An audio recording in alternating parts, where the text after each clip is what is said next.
All right. Well, I have started the thing. If maybe by the end of last time on, if Dante, you can even just turn on your camera to a doesn't even have to be your screen or whatever. Just I a blank got you. background. So we all fall into place. But perfect. Last time on, perfect. Incredible.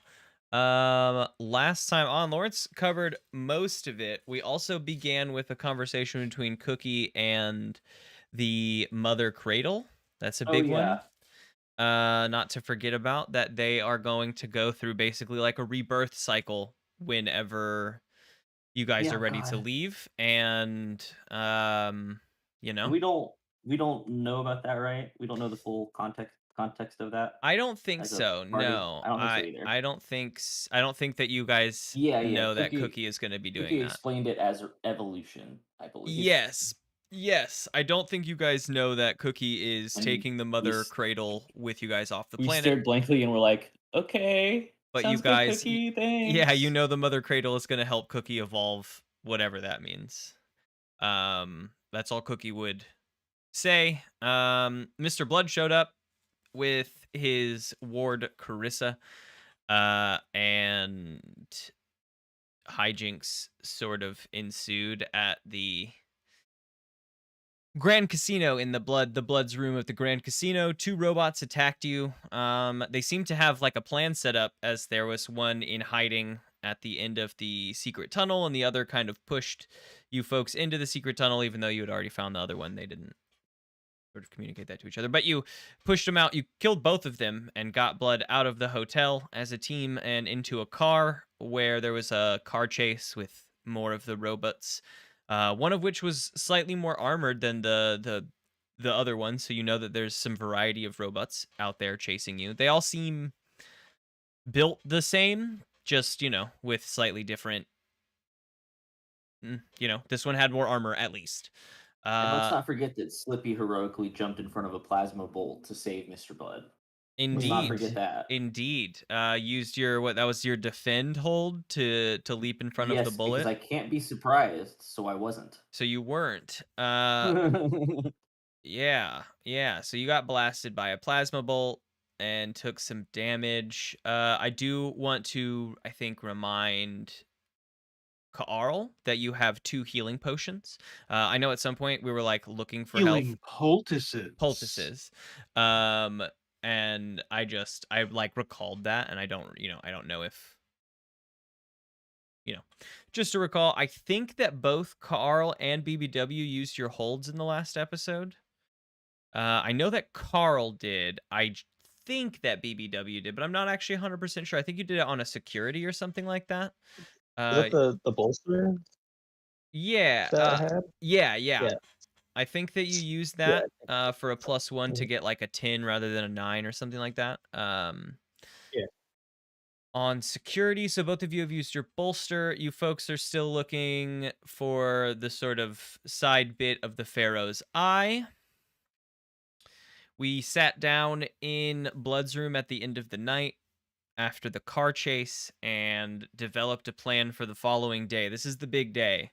This is the day that technically they said that the assassination would go off at the horse races anyway. You folks have made a minor plan for the morning, as there will be a breakfast. Cookie kind of mastered this plan. Um, as a so it's going to be Slippy dressed up as Mr. Blood, going out to breakfast at a fancy restaurant with Carissa, to distract. I don't know who said who was going along with, but we can always come up with a new bit there. Blood is going to stay back here and have a nice breakfast. And yeah. Original plan was that accompanying Slippy and Carissa was going to be, I believe, BBW, because he had the method for detecting and perhaps trapping or apprehending nefarious robots. I think that was That makes sense to me. the idea behind that team up, and then myself as a cook and Carl as a bodyguard would be staying with Mr. Blood for in-room brunch. Okay, I like that. I like that. Yeah, and I think we went to our separate rooms and went to sleep for the evening to wake up on the day. I imagine taking shifts in order to watch over Blood in his room. The night goes by fine. You folks awake in the morning to begin your plan. So again, the split up is going to be Slippy dressed as Mr. Blood going on to a breakfast with Carissa, with BBW as a bodyguard. Carl, Cookie staying behind at the Peacock to attend to the real Mr. Blood and his breakfast wishes in his room. So let's see. Let's start. Where do we want to start? Let's start at the meetup in the morning when you folks arrive at Blood's room to begin plans for the day. Blood opens the door and lets you, the four of you, into the room. Carissa is lounged out on a long couch in a little living space facing the door, and she says, "Why, good morning, you four. Last night certainly was a little hectic." And Mr. Blood says, see if I can get his voice back. What? Why, yes, I think that ooh, that was close. Okay, hold on. Why, yes, it was a rather lively evening. I do hope that you folks can stay on your toes today, as might be quite a bit more exciting than last night. Yes, don't worry. I can't be surprised. See, try me. Me neither. Don't have toes. I believe you. I believe you, son. You jumped in front of a bullet last night. How are you feeling? Not good, but good enough to have dinner? No, breakfast. Got it. I promise I'm feeling good. Are you sure? Hey, God. Mr. Blood, since I'm going to be impersonating you, could we maybe have a few key phrases or maybe some sort of thing that you like to say that I could use to make sure that I'm a passable ribbit? I don't know. I am a hard gentleman to mimic. Oh, I don't know. I am a hard gentleman to mimic. How was that? I don't know if I like that. Maybe if you just wait till I'm sort of gone to do a me voice, that might be a little better. Okay, I don't know how close it'll sound, but I'll do that. I find that having a catchphrase makes you predictable, and I like to keep them guessing. So if Is you that can, your catchphrase? no, That's what son. I always say. Well, maybe I'll have a catchphrase after this. So last night when we had come in from the little chase there from the Grand Casino here to the Peacock, what you folks were talking about a plan for this morning, and I find myself to be mighty hungry. What are we getting up to this morning?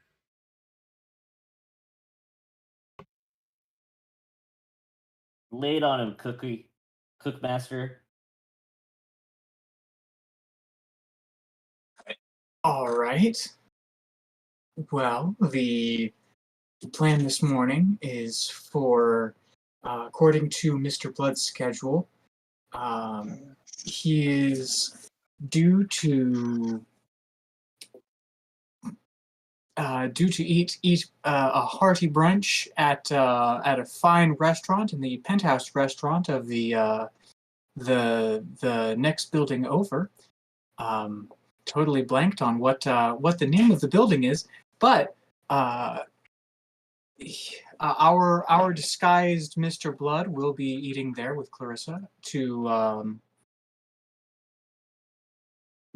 support the disguise, and meanwhile, I will be preparing a lovely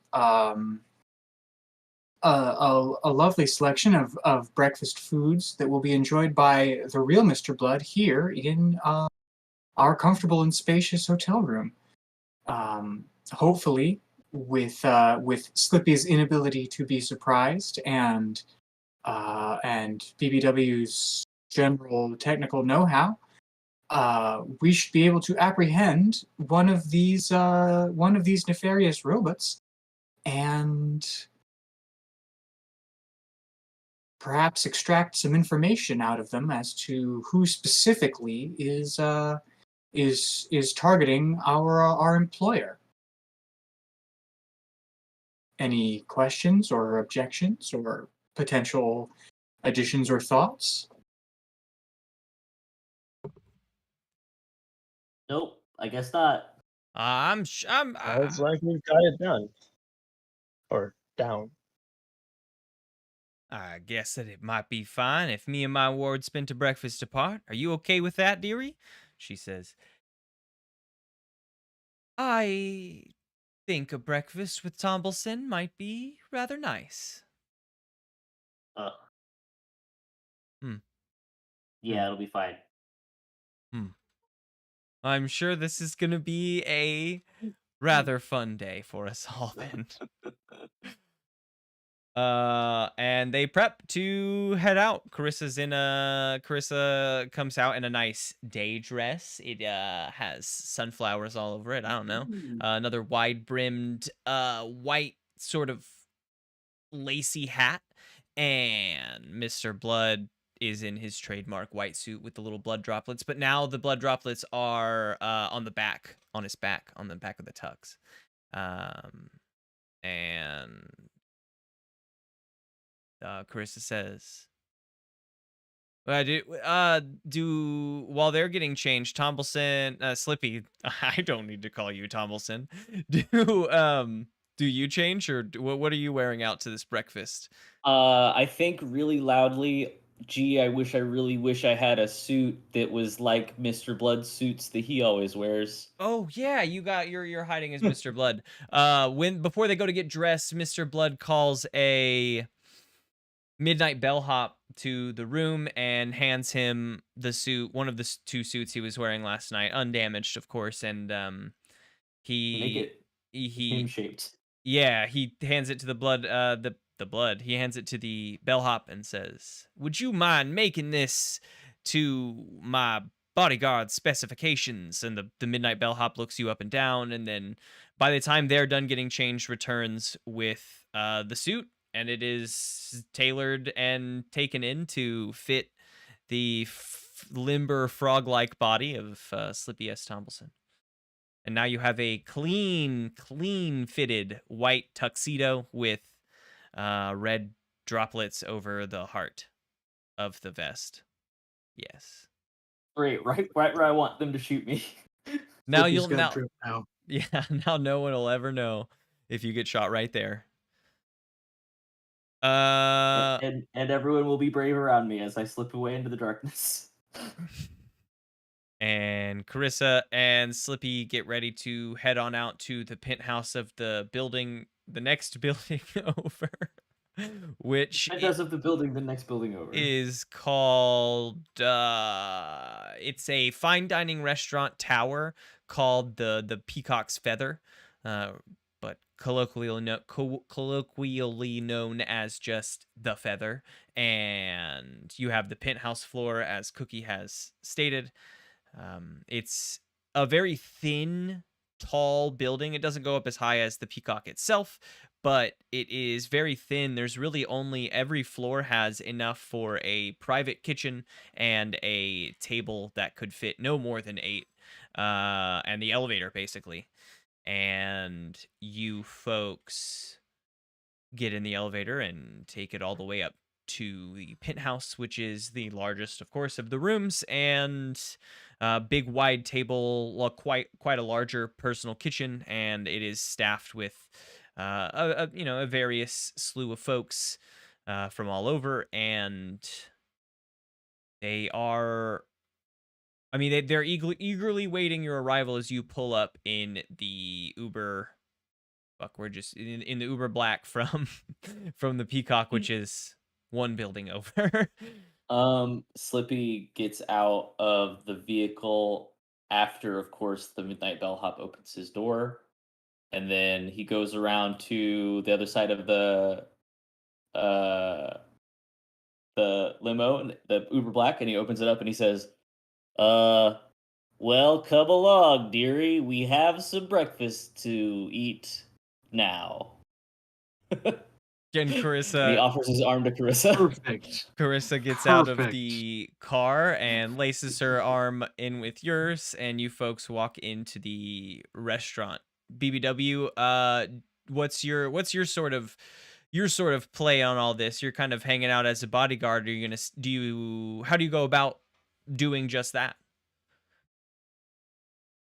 I will like to stay near the two as almost like their pet robot. So I'll be crawling on all floors,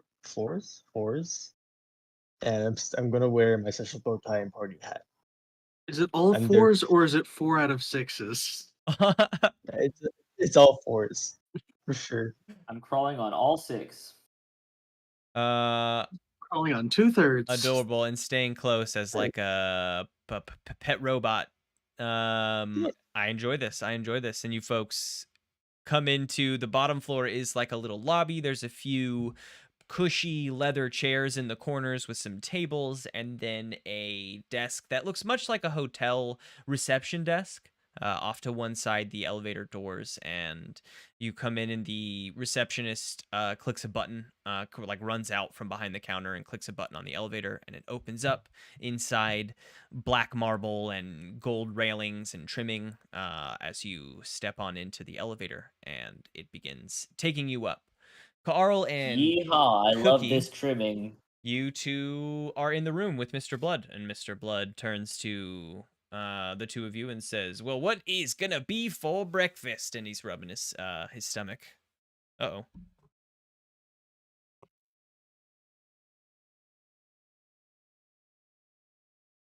Whoops. You've returned. It was an accident. I could say. Sorry. The chosen one.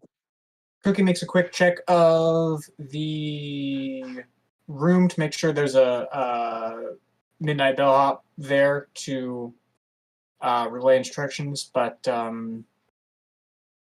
she says a wide selection of breakfast specialties. There will be, of course, an origami omelet, as well as a selection of breakfast meats and vehicles for their delivery. We have biscuits, savory scones, as well as a breakfast pizza for those of the more unorthodox mind. For beverages, we have 3 options of citrus juice, as well as cranberry, and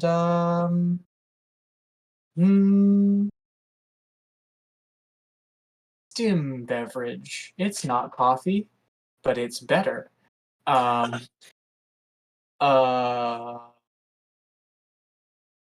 of course, there will be other things too.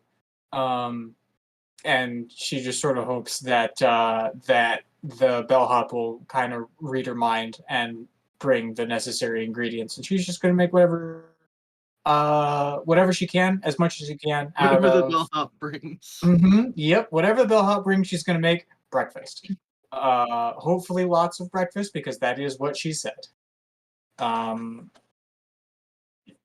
I think there's going to be a cook roll in here. No guarantees that Blood's going to eat it, but I think I'm going to make the cook roll be the breakfast pizza, because that was the idea that made me most excited. So that's what she's going to put the most effort into.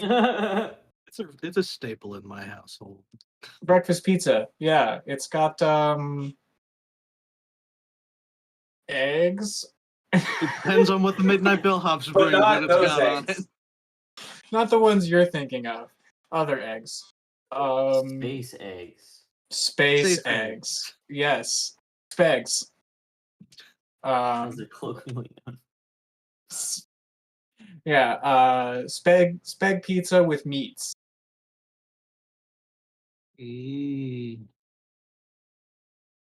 Delicious. I think so it sounds like to me for this you've set up a pretty good. Okay, I know. Why don't you give me a It's not what's the parlay? Parlay to see how much ingredients they're going to bring you. There is a midnight bellhop and he's listening. Just give me a parlay roll to see if you do well here, then you won't have to use any ingredients in your cooking adventures for today, and then you can do a cook with no ingredients, which is great for you.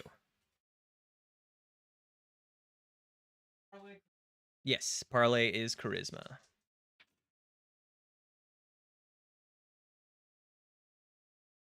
That'll be an 8.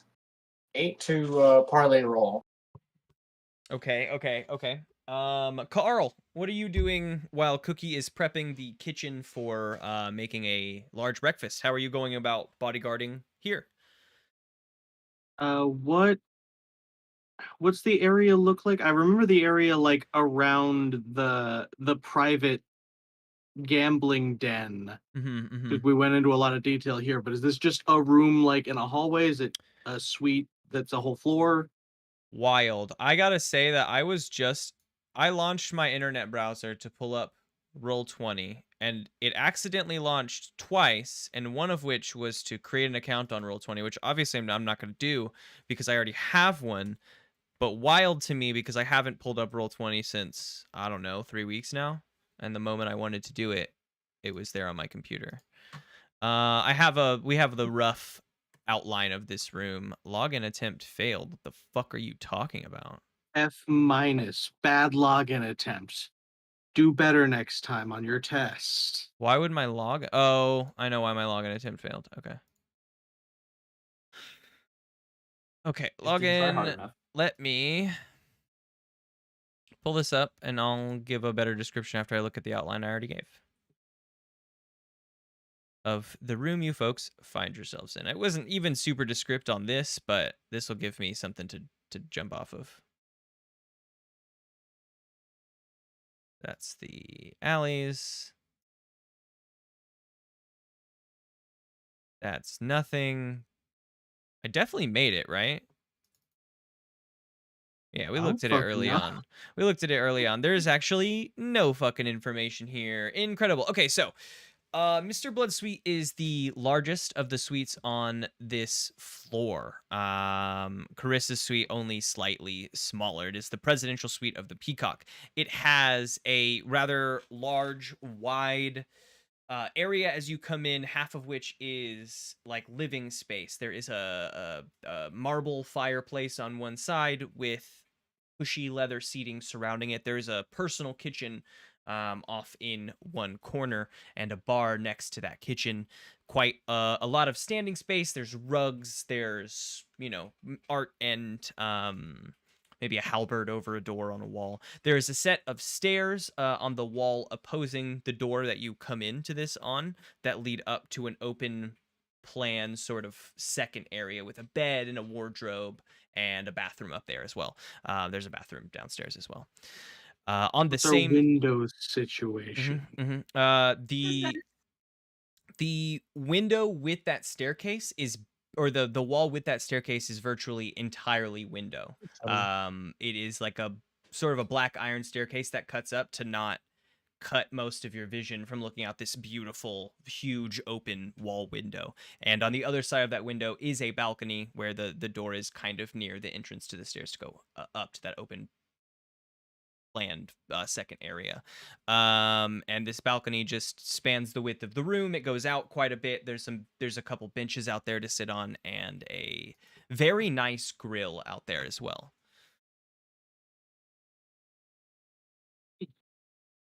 I mean, for the most part, Carl's.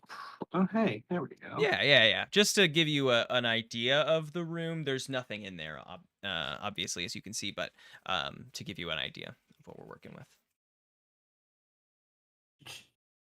Just to give you an idea of the room, there's nothing in there. Yeah, just it's wide. There's really under this section here, this is the second level where the bed and the wardrobe are, and right under that there's the living area and the fireplace. We'll say like over in this corner of the bottom area is where that kitchen is, next to the bar.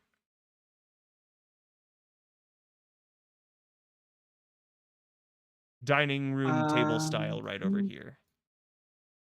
I'm gonna hang out on the balcony, I think. Okay. Okay. What's I'm your gonna leave something small because it doesn't need to be big because I can squeeze through any fucking space I want. Um, I'm gonna leave something like a brick or like a piece of wood or something, just to hold the door open, something small so you could just kind of dive through that without opening the door? just in case someone tries to shut it. No, I really like that. I really like that. What's your kind of presence like up here? Are you scanning? What's your method of guarding up here? Just so I can keep in my mind as we go. So when I detail Is this a later. bench Yeah. on the balcony? I think Carl's going to like basically lay down on and camouflage on the bench, try to blend in, and look around with like his scope and whatnot, Cool. and So it's a try to keep bench an with a eye out for gun. things. Yeah, why don't you Yes. why don't you give me a Damn discern straight. realities for your time up here on the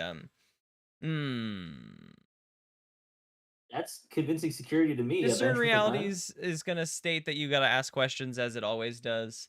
I want to come up with a way that is, because there's times in which times in which you don't want to ask questions. I know that questions always like advance what we have built and are helpful, but there's times in which you may not just want to ask a question. You just kind of want to be on the lookout. And I want Also, like these are generic questions. There might be more that we come up with that are more applicable to the campaign or something kind of thing. There are. I think we could slightly widen. I want to avoid slightly or widening them too much because there's lots of different abilities that people have that act as more questions, such as like, It doesn't oh, you were autofocus. It's a 10. autofocusing. That's great. That's great. I mean, we'll just do that's a perfect success.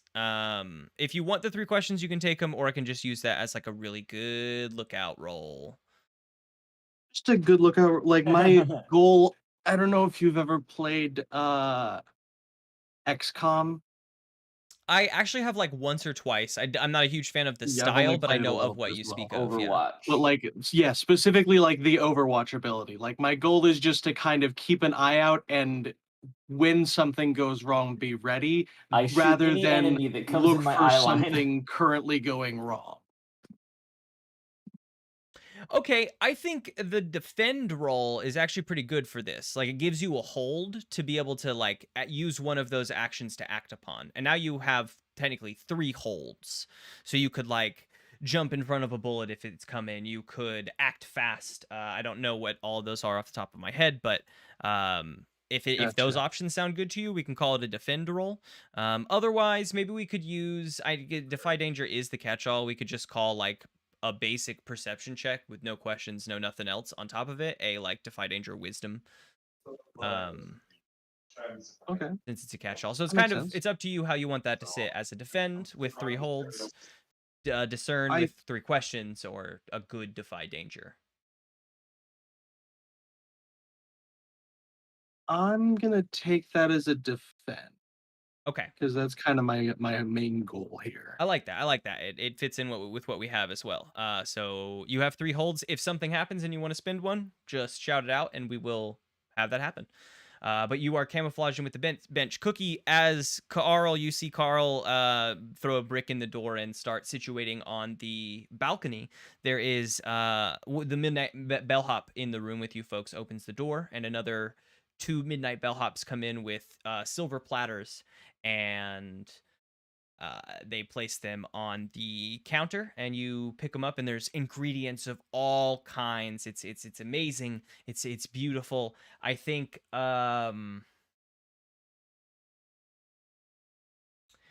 to make this happen, you'll have to spend a single common ingredient to get the pizza. You realize they haven't brought you any cheese, but you have a little bit of that Herc cheese left.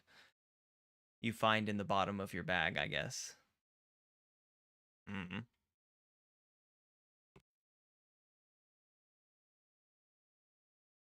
Okay. Then I'm gonna get all the food rolling. Do we want to know exactly how I go about all the food, or should I roll a quick roll? Roll a quick roll. Okay. That's a 9. A 9 on cooking.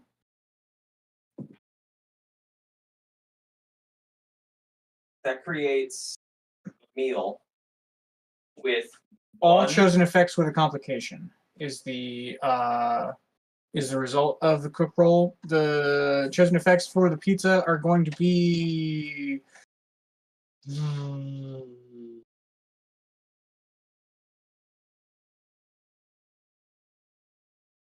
refreshing and fortifying. Two. Everybody who eats this meal gets +1 on their next roll. And anyone who eats this gets a +1 ongoing on a stat of your choice. Oh, and a -1 ongoing on another stat of your choice. Mhm. Make him easier to kill. Take his constitution down. We're gonna go Dex up, charisma down. As far as the stats go. Other than that, we've got our space chopsticks out and ready to fold the omelet. We're cooking some meats. We've got some puff pastry full of a different spinach and egg mixture for tasty puff pastry things. I don't know, and there's other breakfast foods going. There's cookies currently while all of this is happening. Cookie is serving stim beverage for the room. One last question: is this in? Do you serve dinner breakfast in courses or as a like a large table of food? You know what I mean? Like everything all at once, or like in courses?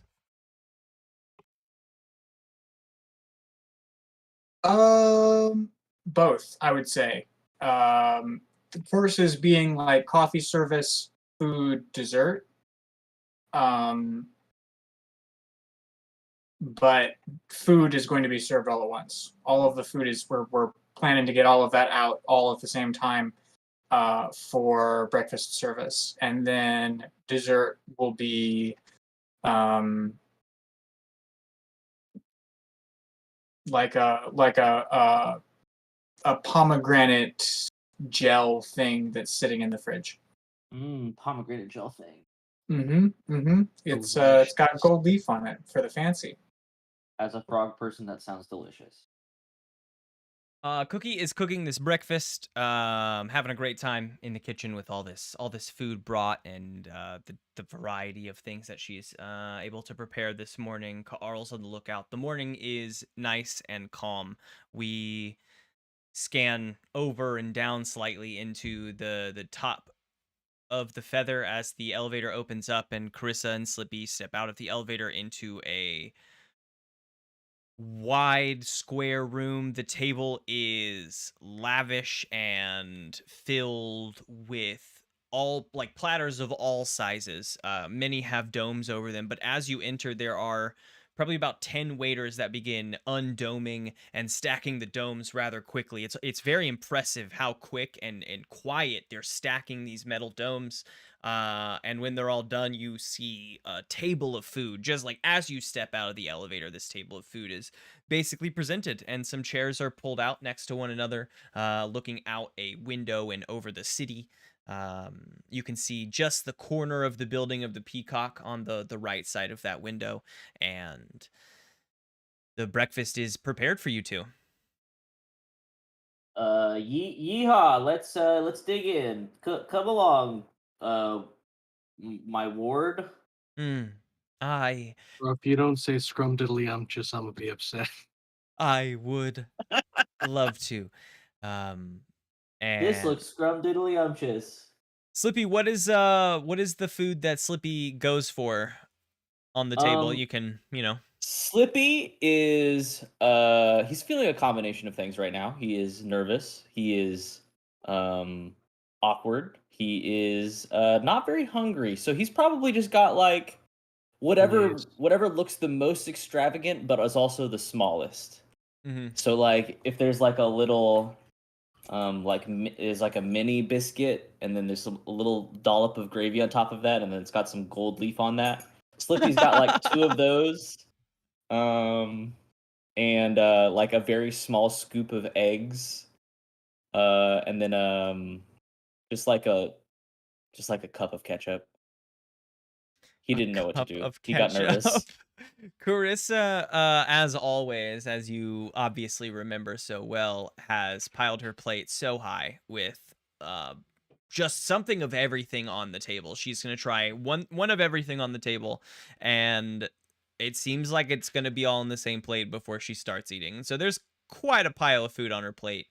And as she's just fucking housing it and you're nipping at your biscuit, she BBW, what's your approach to this room?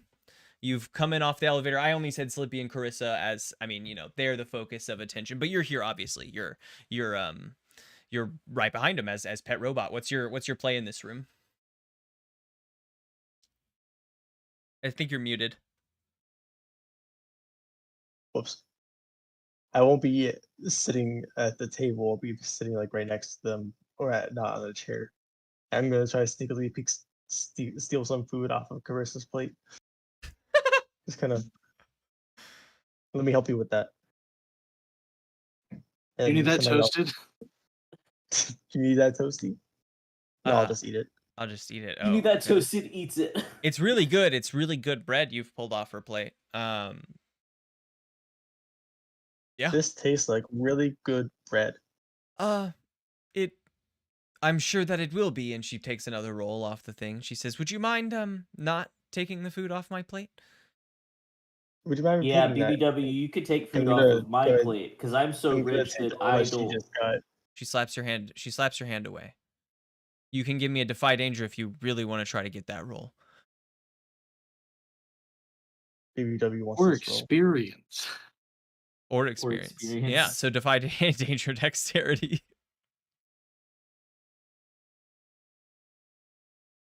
That's a 9. Worst case scenario, What you happens? get a roll. She tries to grab the roll at the same time you do to try to pull it away from you, and you guys just rip the roll in half. And he's like, "Okay, I would really prefer if you allow me to just eat my breakfast in peace." Yeah, Carissa hates Pinch it when people yourself mess with then. her food. I would know that as Mr. Blood. Yes, dear. I um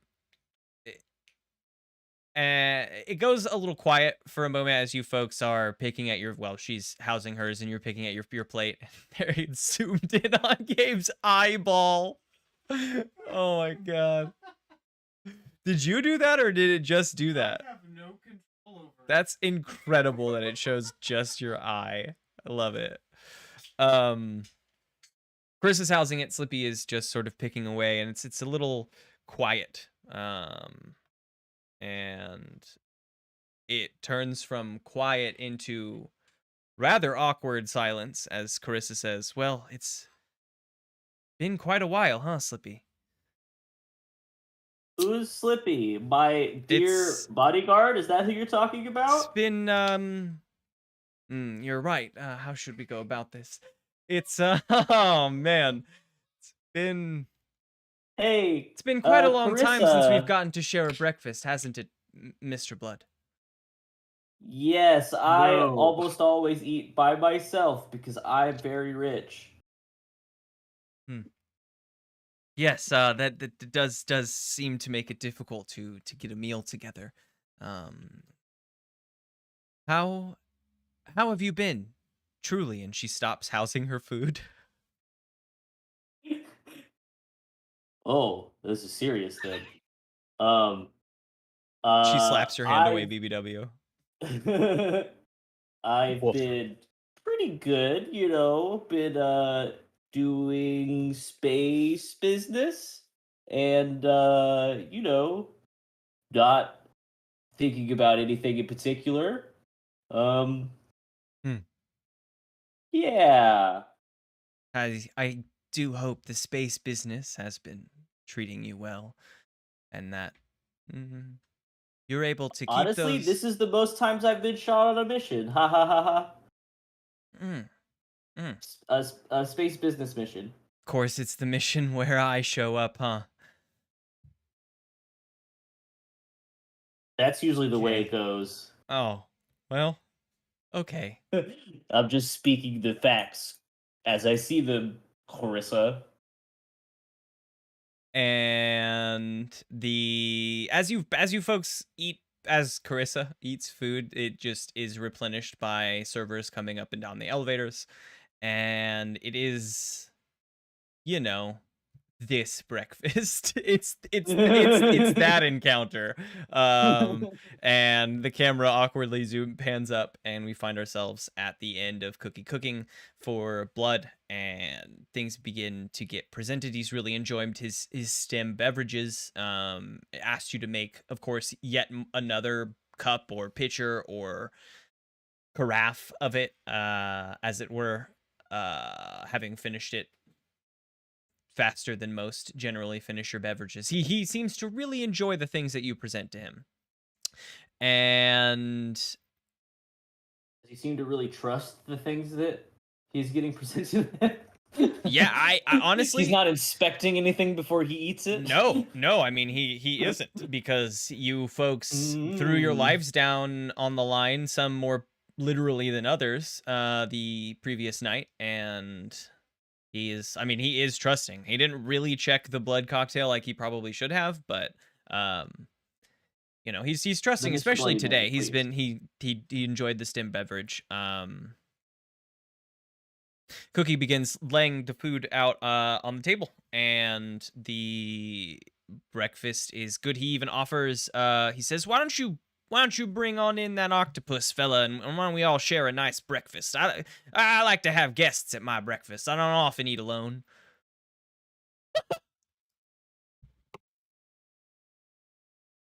I'm lonely. Please eat with me. He says to Cookie. Mm-hmm. Um, all right. My octopus friend, as you put it, hasn't left your side since you started eating. And Cookie sets down a cup of stim beverage in front of the couch where Carl's been camouflaged this whole time. Carl's at least came up. Carl's at least camouflaged out on the balcony, but you can Yeah, still on try the to balcony bench. pull this off, though. I was just thinking, because it can easily overhear this. If Carl wants, camouflage can stealth on in up to that beverage and pretend like Yeah, Carl was. I can come over and grab that. What Dex defy danger? Yeah. 8.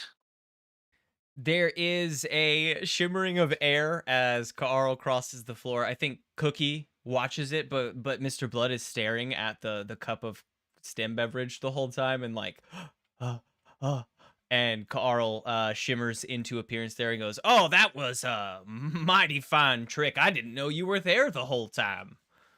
I would have never Just keep guessed." them off, sir. Well, I do appreciate that, but why don't you come on over here and join us for breakfast?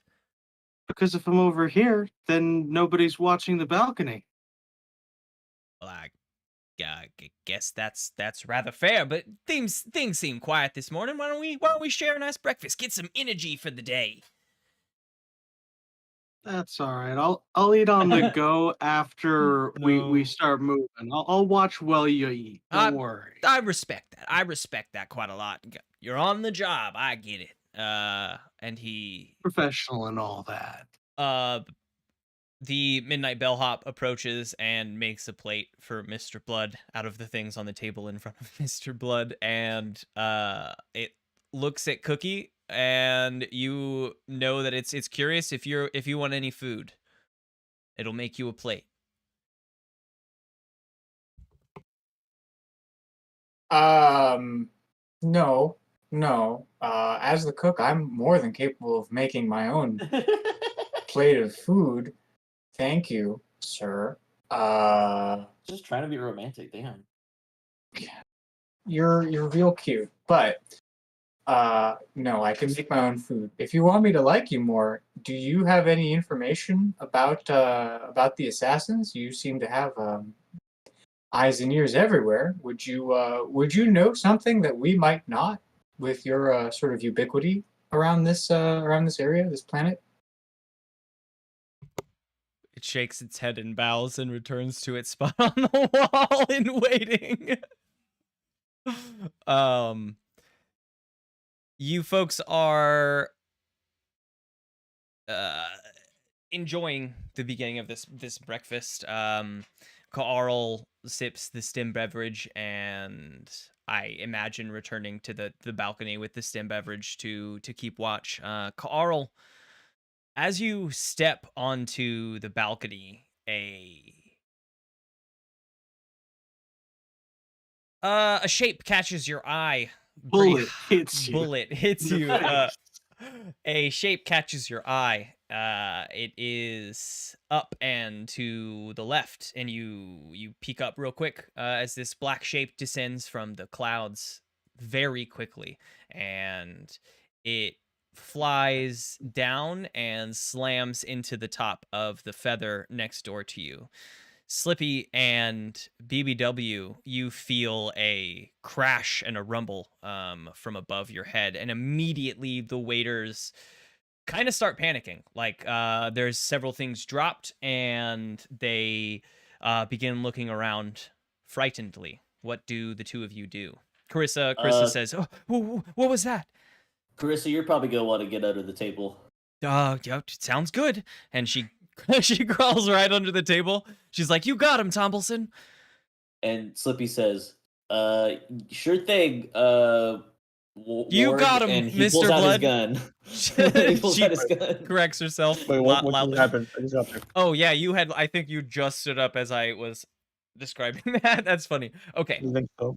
So, Carl had just gotten coffee from Cookie, took the cup and wandered stem beverage from Cookie, and took the cup and wandered back out onto the balcony. As Carl stepped out onto the balcony, a shape caught his eye, and Carl looked up and saw a black, almost pod descending quickly, and it landed with a crash atop the feather next door to the peacock.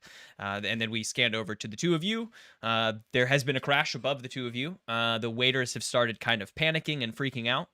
What do the two of you do? Slippy has gotten Carissa under the table.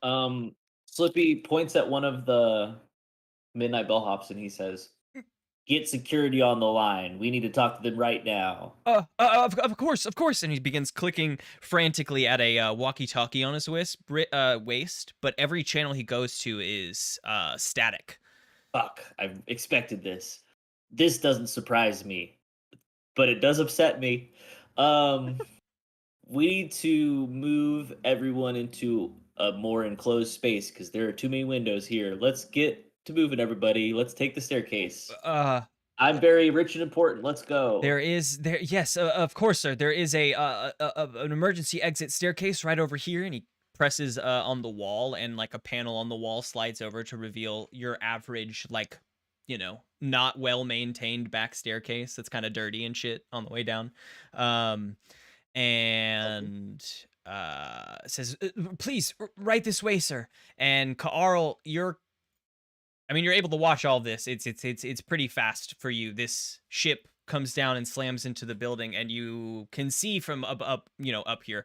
You can see two shapes getting out of the pod, and they come to the edge of the building and just sort of step over the side and lean down and pierce into the wall and begin crawling down the wall to the window. Slippy, BBW, you see these two shapes come down, just piercing into the window, cracking as each step goes. And as they enter the center of this window, one of them begins, you see this little laser spit out from its chest and begins slicing a hole in the window. Slippy That is gonna doesn't look good. yell, yeehaw, you dumb robot. And then I'm going to roll a volley.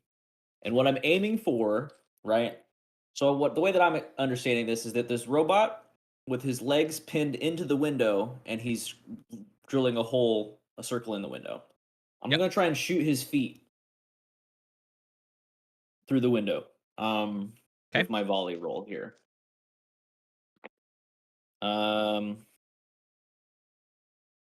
That is a 10. So I get a clean shot, so I'm gonna roll my D8. That is 8 foot damage. 8 foot damage. Your bullet, which so it's like imagine like BBW where like it's not like 2 feet 2 arms, it's 4 feet kind of situation on this wall. Are you going for one of the upper feats or the lower feats? Probably a lower foot. That makes more sense to me. Lower foots. You blast out the foot. You see the plasma bullet go right through the glass. You see the leg like blast into pieces. Carl, you can see this from that. You see a laser, slice through the window, and it's a little bit of looks like spray because you don't have like a close vision on it. But from your point of view, Slippy, it's nuts and bolts flying outwards and down onto the city, unfortunately. But the window where the whole robot is sort of stationed shatters outward, and that robot goes kind of flying out. The other one, though, the cracking doesn't shatter the whole window. It just shatters that, in between where its legs had pierced and cracked it. The other one is able to. And then, is he coming through? Yeah, he's gonna like do a cool, weird side flip and land at the edge of the window. Slipster Blood is going to look at BBW now, and he's going to say, "They're after me, Mr. Robot. We need to split up, and you need to protect my ward." And then he's going to wink, and then he's going to start sprinting down the stairs.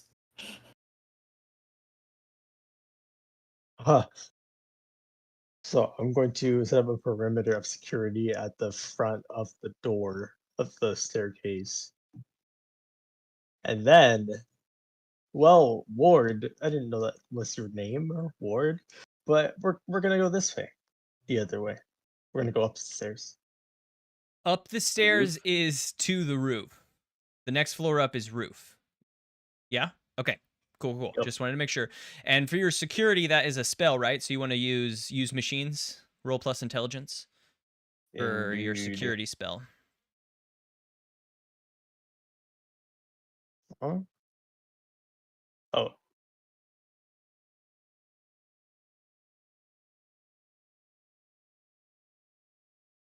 The operation runs, but one following happens. Machines generate power. The operation scrambles machines, or I draw unwelcome attention.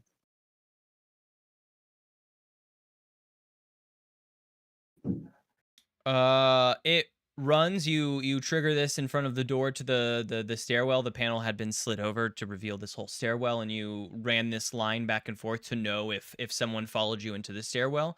But you can feel after it finishes, you feel that what is your security layer? What is this? How does this take place on your body? Is it like a little thing that scans the ground or a room and sets something up? How does this sort of present on BBW? It's something that pops out of his foot. It's a little mini birthday cake. Great. Little thing that will pop out, and it scans perimeter. Okay. I'd imagine. Like a motion sensor. I'd imagine that there's little like motion lines coming on. If you could see in infrared, you would see all these little like lines crisscrossing. In this specific case, the door. And you grab Carissa out from under the table and begin running up the stairs. As you do that, though, you feel that little machine where the birthday cakes are produced in your ankle. You can feel it short circuit, and you know that feeling by now. That feeling means that you won't be able to use security specifically until you long rest. You can feel that one has been drained. It needs to recharge. Carl, Cookie, I didn't give you an immediate opportunity to respond to this happening because as this has happened, Carl, you saw that stuff I definitely said you saw. But You see Slippy make a good shot at the window. after that pod slams into the top of the feather and you watch those robots begin climbing down, it might even make sense that Carl begins pointing, his gun at them as they're right there and you can see them. As you go to They're point in your gun range at for them, though. sure. I assumed they were well out of range. Oh, no, they're we're talking like next door tower. It's 10 floors max shorter than the Peacock, so you can kind of see over there. You can see people, you can see the figures moving around, right? You saw the laser bullet exit the window, and you've got a sniper rifle. I could even think that you're watching through this, and you have an opportunity to shoot, but like as you're looking through, there is a crash behind you and up, and Cookie, the building above you shakes, and Mr. Blood immediately puts down his fork and he looks up frightenedly. And you can see over the top of the building as well, coming down the side, there are 3 robots coming down the side of the Peacock now from the roof where this pod has slammed into. They've got the disposable income to launch tandem assassinations. Oh no. I'd like to shoot at the 3 on mine. Yeah, that tracks. That tracks. Oh, and you have shoot everybody. That's big bonus. You can shoot at both of them, can't you? There's nothing that like gives me.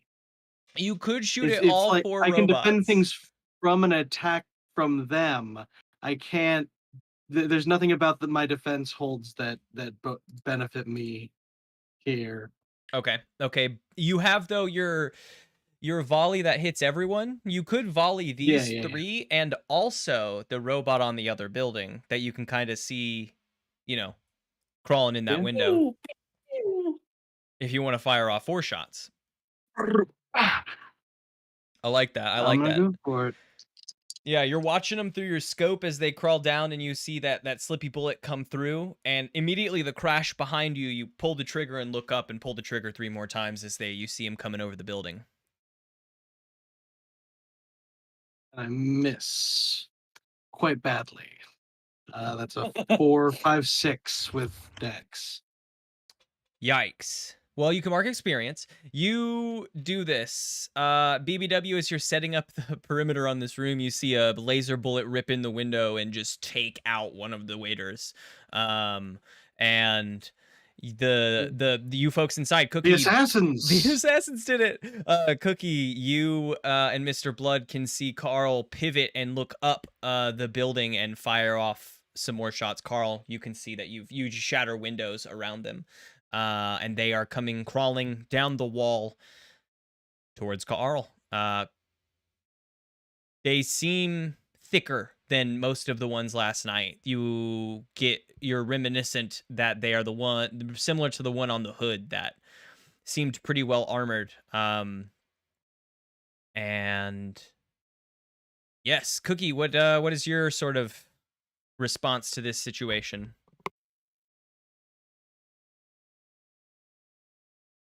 Quick, somebody throw Cookie a gun.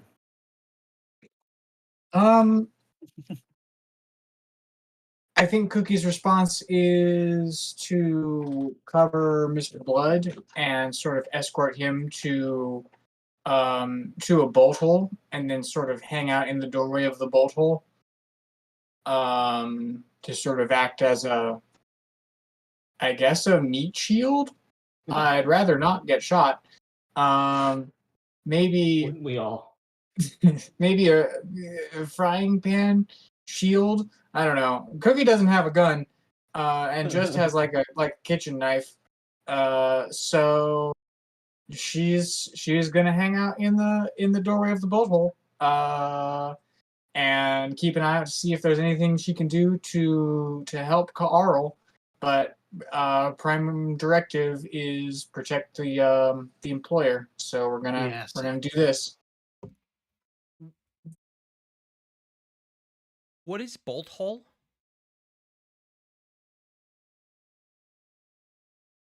Like a closet or something? Yeah, like. What these bolt hole?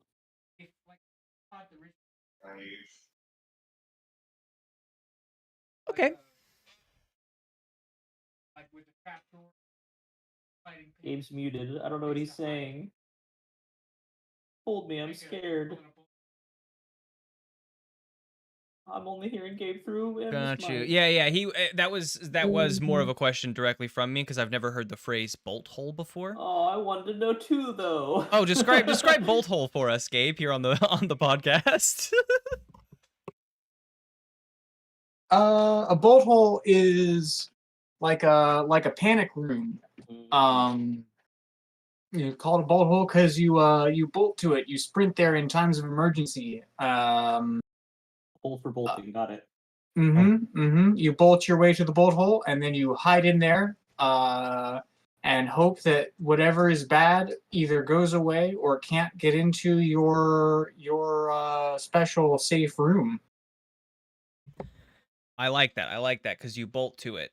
You were all shown while you're looking around this room. Yes, Carl did the checks along the walls. You were also shown by the Midnight Bellhops at some point that specific book on the bookshelf next to the fireplace. You pull that book, and the whole fireplace, ground of the fireplace and all, raises up and into the ceiling, revealing a 10 by 10 okay stocked steel metal room. It has some computer screens to look out into the room. It doesn't seem like there's much else in here, but you were informed that there is a way that you can get up and down only activated from the front desk. So there is like a little elevator, but to pull it down from here, you will have to hit a button at the front desk. And once it's closed, the only way out of here is that button. That it will not open again for quite some time from this side, which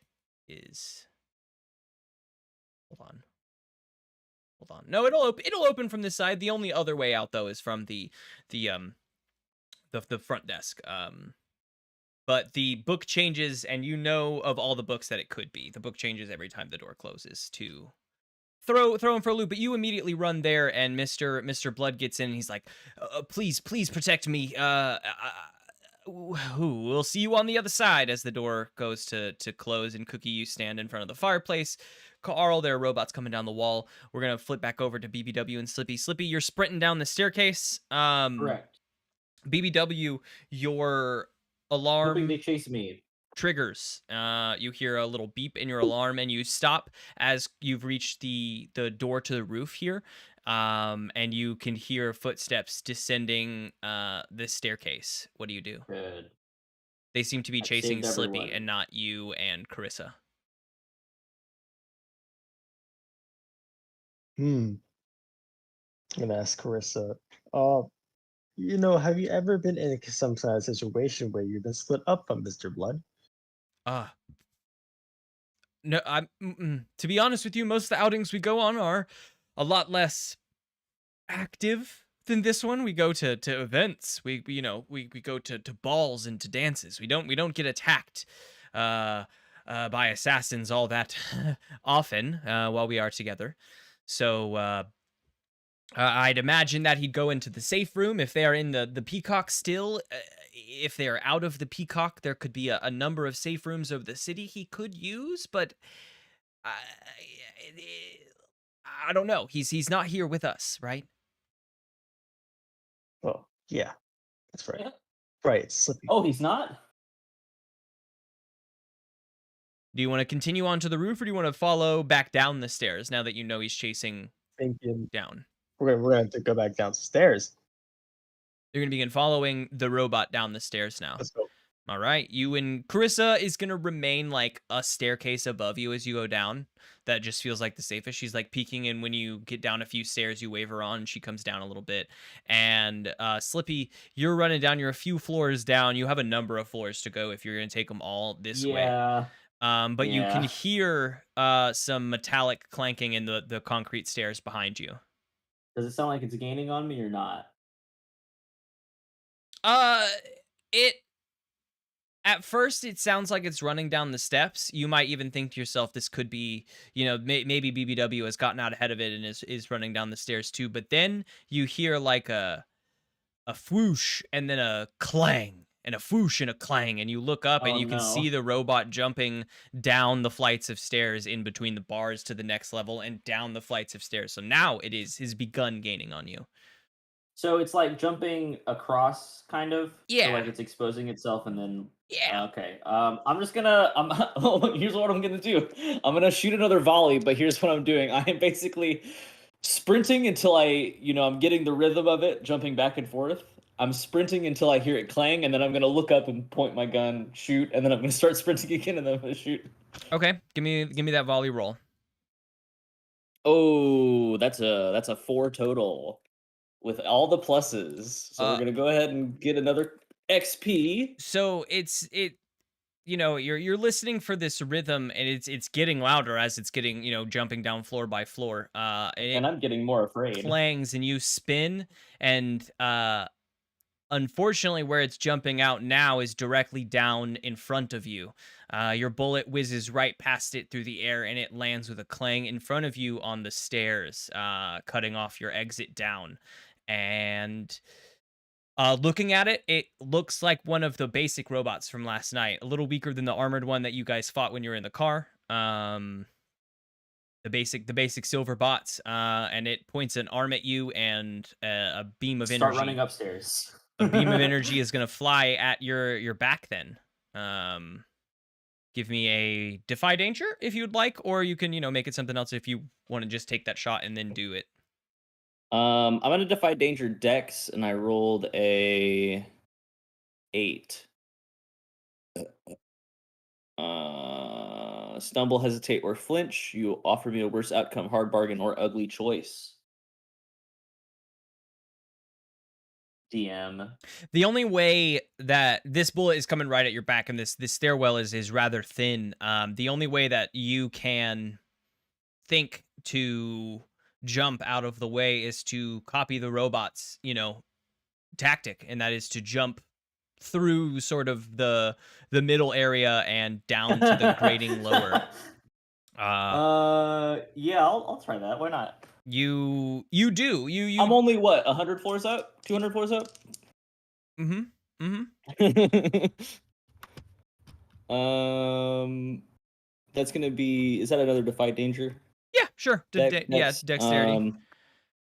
So that is a 10. I do what I set out to do. The threat does not come to bear. I do it You flawlessly. just dodge this and kind of jump, slamming into the wall on the other side. Now down a little bit more, so now you're back into the original position where it's about a flight above you. BBW, you're looking down, and you're running down the stairs, and you can see a few floors below you. Slippy dive out and across the gap that I guess spans about 100 floors down, frighteningly, and just kind of cuts back into a safe area. Carl, you're here. You've just missed these. One of the robots leaps off the wall and is falling through the air at you, arms outstretched, while the other two continue their descent safely. I'd like to step inside and wait for him to land and then shoot him. All right, I think that's a defy danger to get inside fast enough. I'll give you a +1 because you've talked about, you prepped this area to get inside quickly. 8. If it's dex, that's a 10. Yeah, I don't see why it couldn't be dexterity. You dive through the door, your tentacles just slipping in that crack as the robot slams into the balcony. The other two, you can see them now from inside, their arms just reaching the top of the windows, crawling down. Cookie, Carl has just dove into the room, and you see that. What do the two of you do? You can make that volley roll if you would like now, Carl, or Cookie can, I don't know, keep guard or throw something. I'm not 100% sure. How would you like to go about this? If you've got something lined up, go for it. Otherwise, I'll shoot the motherfucker. Yeah, shoot him. I can't say that I can think of. I can't say I can think of anything that would assist you with that.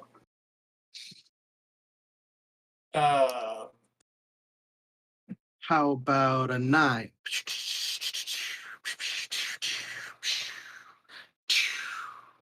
You're muted. If there's any way that Cookie can aid, I know that you just said you couldn't, but you know, it's a free 10 for Actually- Carl if Carl just rolled a 9, So, if possible. My Just- prep is still on my sheet because as we talked about, I used it, but remember we took it back because we ended up having to undo that whole action.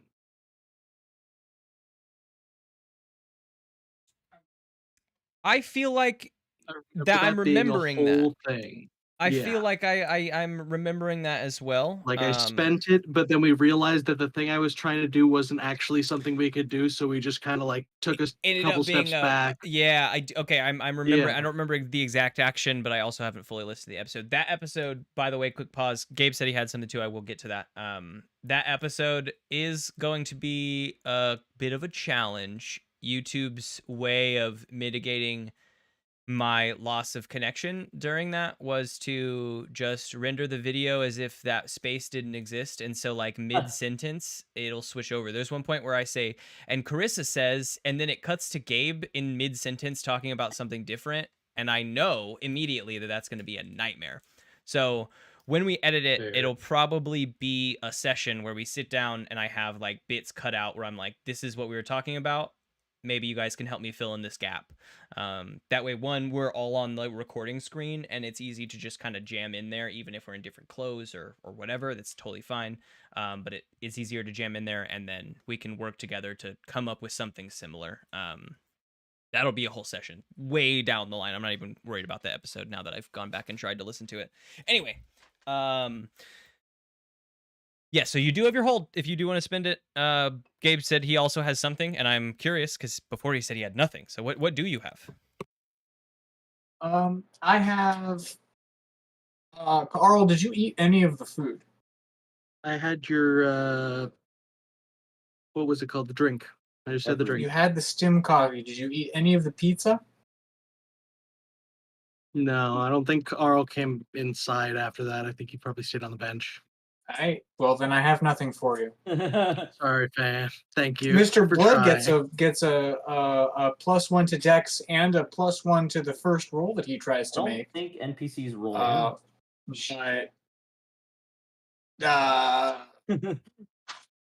nothing for you. Maybe Cookie ate some pizza. You can make your own plate.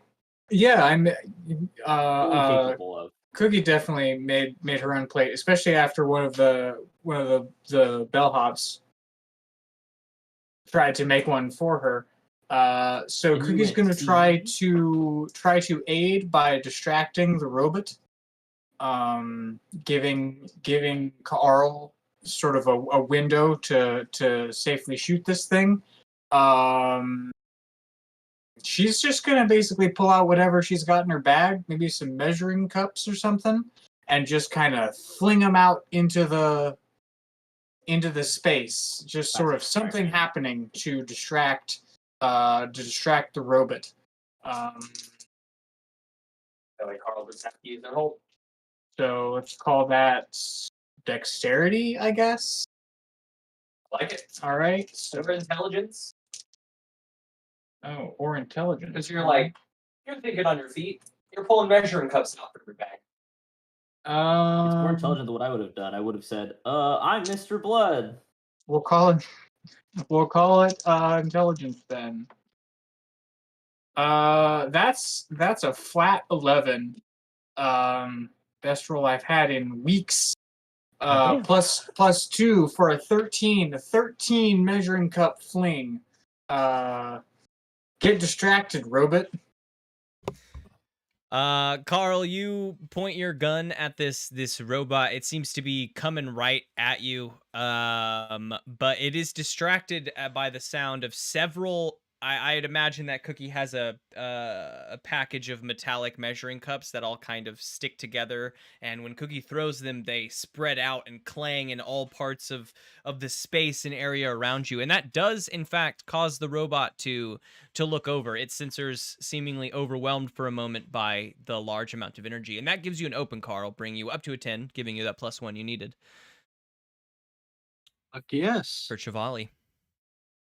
Then I'm gonna go ahead and shoot him for 5 damage. You shoot this robot.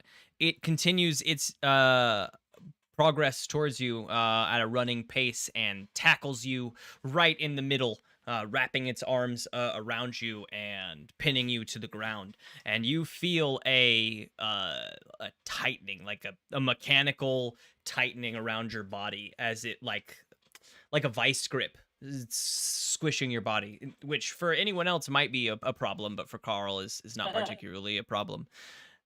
Yep, exactly. The other two robots, you hear two sets of metallic clampings into the balcony outside, and you peer over, and there are two more robots that have positioned themselves on the balcony, and they're walking towards the door.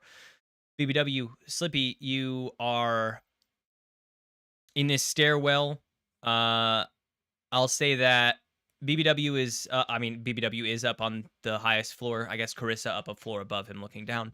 A floor below that is the robot that has its attention fully focused on Mr. Blood Slippy, who has Mr. dove Slippy, over and is now on the lowest section of this floor. Still, like you said, about Yeah.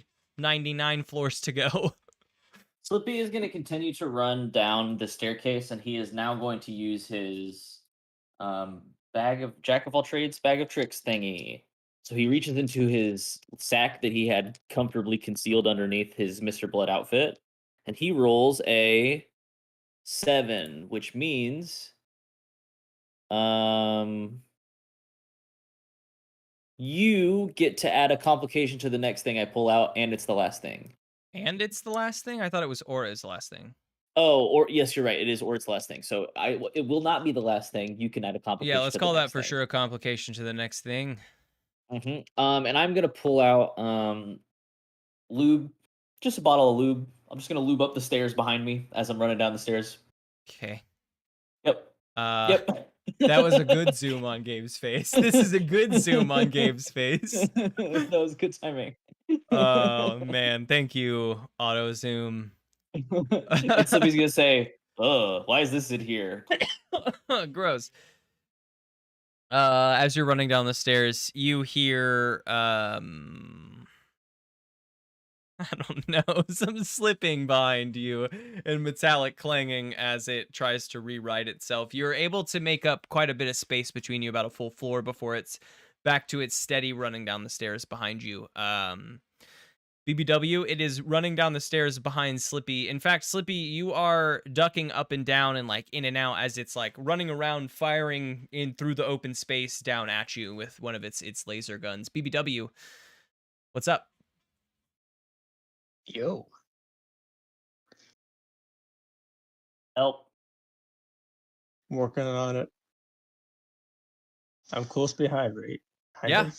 You're about a floor above this happening as they're running down, and you're running down, I'd imagine, still. Yeah. I hope you heard the lubed robot.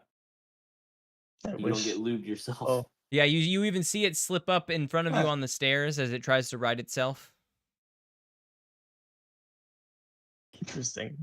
BBW would never, personally.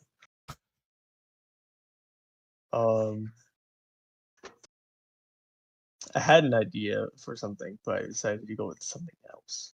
Okay, Sorry, one second. that's okay.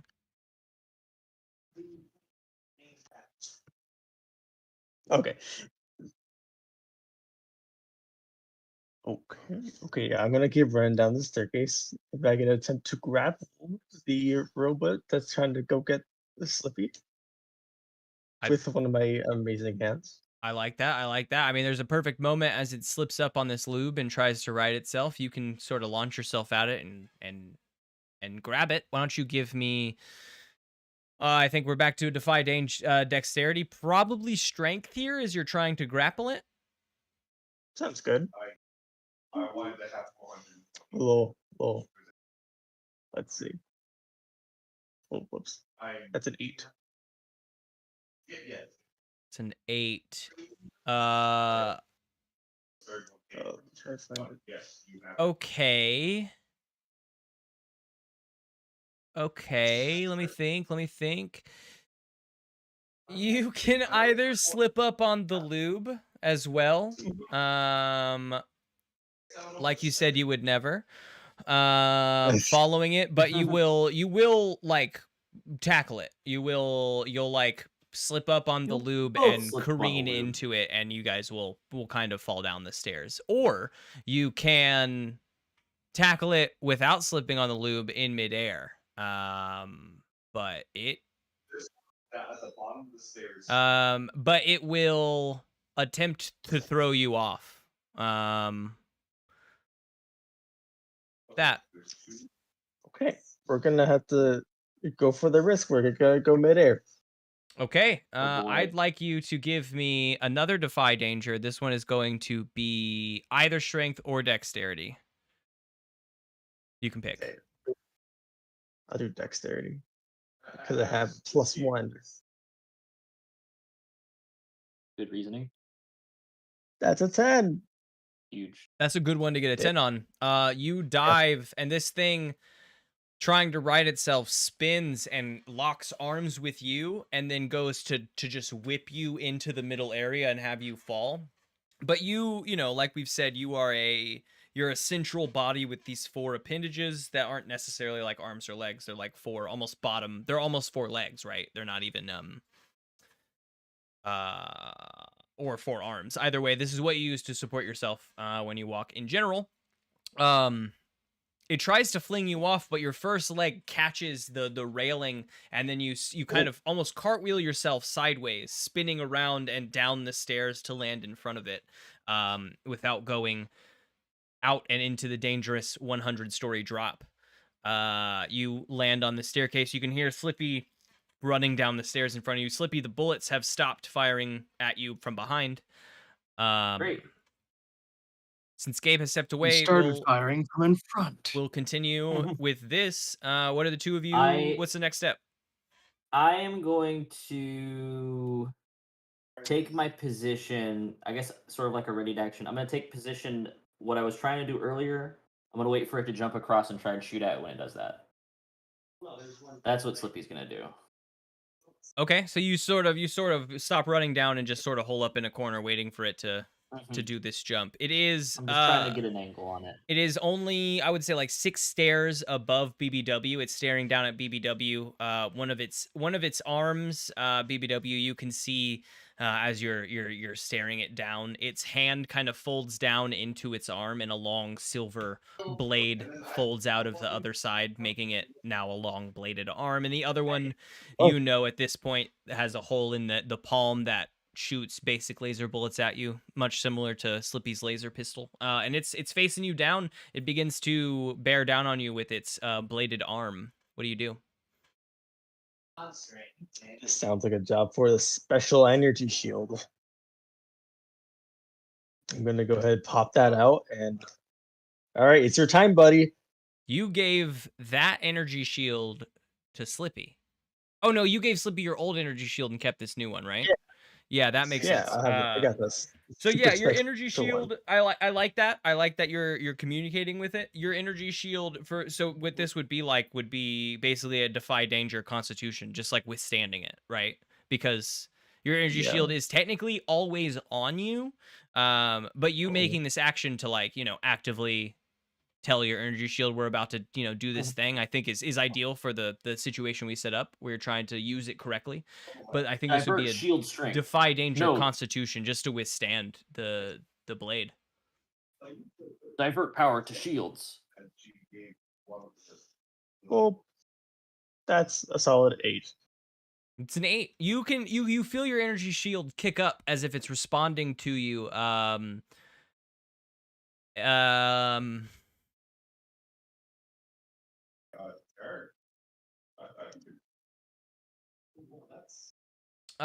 Okay, I'll say that it's quick, right? It seems to almost overcharge and fire off a stronger version of an energy shield, but it's fast and in a wave. So either it can hit that during the wave and be disabled for a small amount of time, or it will miss the wave and you'll just take the damage as if you didn't have energy shield, and it'll be good for future hits. That's sweet. Which one? Sorry. What? I'm sorry, I missed that. One more time. Yeah, I missed the part where there was a choice. Which was Okay, so actually sorry. good. The choice is that this attack hits the energy shield and kind of discharges it for a brief moment. Which would be for us for like an in-game amount of time, you just won't have an energy shield because it's recharging, or it'll miss that energy shield and you'll just take the damage as you would have, but the energy shield is good for all future attacks. It just overcharged because you kind of encouraged it this time, I guess. Oh, okay, I see. The first option. The fine, first option. preferable. Okay, yeah. I mean, it Yeah, does and it. then It does its job, right? Uh-huh. You say it's time to shine, buddy, and the you feel it fire up over you, like you feel almost a shell appear around you as this blade hits you, and all of that you feel pressure discharges back into the energy shield, and you feel it fizzle out for a brief moment. You can still feel a connection to it. It's on. It's just it needs a brief moment to recharge. But it yeah, it beeps at you as if it did its job, and you don't take any damage from that. The blade just kind of deflects off of you. And yeah, you two are in this staircase. Slippy is in waiting, ready to fire if it jumps again. BBW, your energy shield is depleted for the moment, but you took no damage. Carl, Cookie, there's one robot inside, two right on the other side of the glass door you can see coming inside. The first is I taking can a little shoot bit through of damage. glass. You sure can. I'd like to shoot at all three of them. All right, give me that volley. What You're a keeping good track of all of trait. your ammo as well? Yes, I am. Perfect. Unfortunately, Unfortunately. that's 8 plus 2, 10. So that's just roll damage, right? Mhm. 8 damage. 8 To all. damage across the board. Your 3 bullets hit the first one that you have already shot in the chest. Oh, wait. As we set this up, you are currently pinned to the ground, right? You're in that vice grip. We said you could slip out, but we haven't gotten to that point quite yet. Yeah, right. The robot has just tackled you. So how do you I'll want to shoot go him about too. getting out of? Well, you are vice gripped. So how do you want to go about getting out of that before you do your shots? Or if So Cookie not wants to literally try to get just you out of that. like slide out. Oh, Like I have no bones or muscle. As long as anything's smaller than my beak, I can just like loop right through that. I'm an octopus. I mean, you can. I think, like I said, if this was anyone else, there would have been a thing, but we've set this up that you being in that position is not actually bad for you. So you just sort of slip out and rearrange. You shoot the robot on the ground that has just tackled you, and your bullet pierces the back of it, and it splays out and doesn't keep moving. The other two take the bullets, boom, boom, in both, their chests. Maybe one glances off the side of its head and tears some of that Iranian metal away, revealing the mechanics beneath, but they are continuing to advance on Ka'arl. One has its hands have been replaced by these 2 long blades, and they're beginning to swing at you, and the other actually is pointing a hand over at Cookie. What do you do, Cookie? Oh.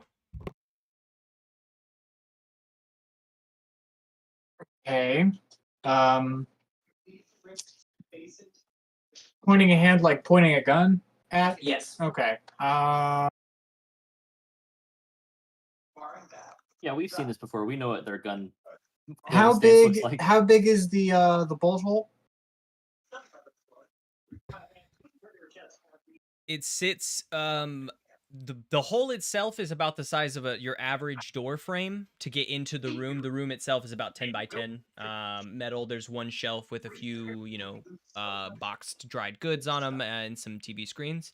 But it is covered by a large bookshelf. You probably know which book to pull to reopen it, but it is currently closed behind Mr. Blood. Eventually, enough pieces will be ripped out. Okay.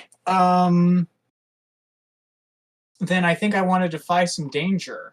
I think if the bookshelf is closed behind me, then I don't have any reason to be standing where I'm at. So I should be of more use. And so what I'm going to do is I'm going to defy danger. Dexterity, I guess. To sort of dive towards the robot. The goal is to grapple this robot. But for the moment, I think I just have to avoid getting shot so I can get within grappling range. I agree. So defy danger. Okay, dexterity -1. That's a 7.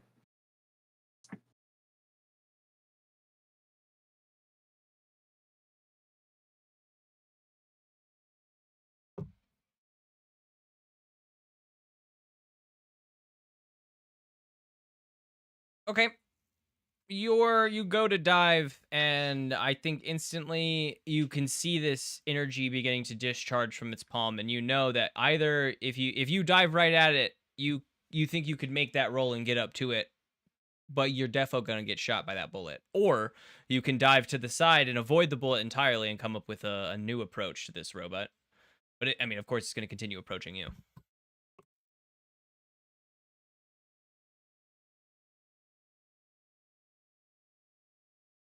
There's no reason for me to get shot for no reason. So I'm going to dive to the side, and I'll just approach this robot still uninjured, and see if I can grapple him later. But at least he's distracted. Healthy. Yeah, healthy grapple. It's much harder to grapple things once you're injured. This is true. This is true. The bullet grazes, just blasts sort of into the fireplace, removing a chunk of marble, but it still shows more marble behind. It's not like it's been like blown open and you see the door. It just removes a chunk of marble from the fireplace, and you roll into a little crouch position and review the two of you. I mean, one robot is, like I said, approaching Carl, is pretty close up on Carl now with long blades, and the other is approaching Cookie, one long blade out and the other pointed at you with a hole in its hand, ready to fire again. Back to Slippy and BBW. The robot actually has stopped moving, and it looks at BBW, and then it looks over the side of the thing where it imagines Slippy has been, or Mr. Blood has been running. And BBW, you see this robot jump, and it lands like on the wall, and its arms clamp into the wall, and then it kicks off the wall and flips back into that space and begins to fall down. What would you do during this time? I thought the robot was grappled. Yeah, is this a different robot? No, so BBW did jump at it to grapple it, but because of the initial grapple was a failure, BBW was able to stay up on the staircase by avoiding with the dexterity that he did, but he got thrown off.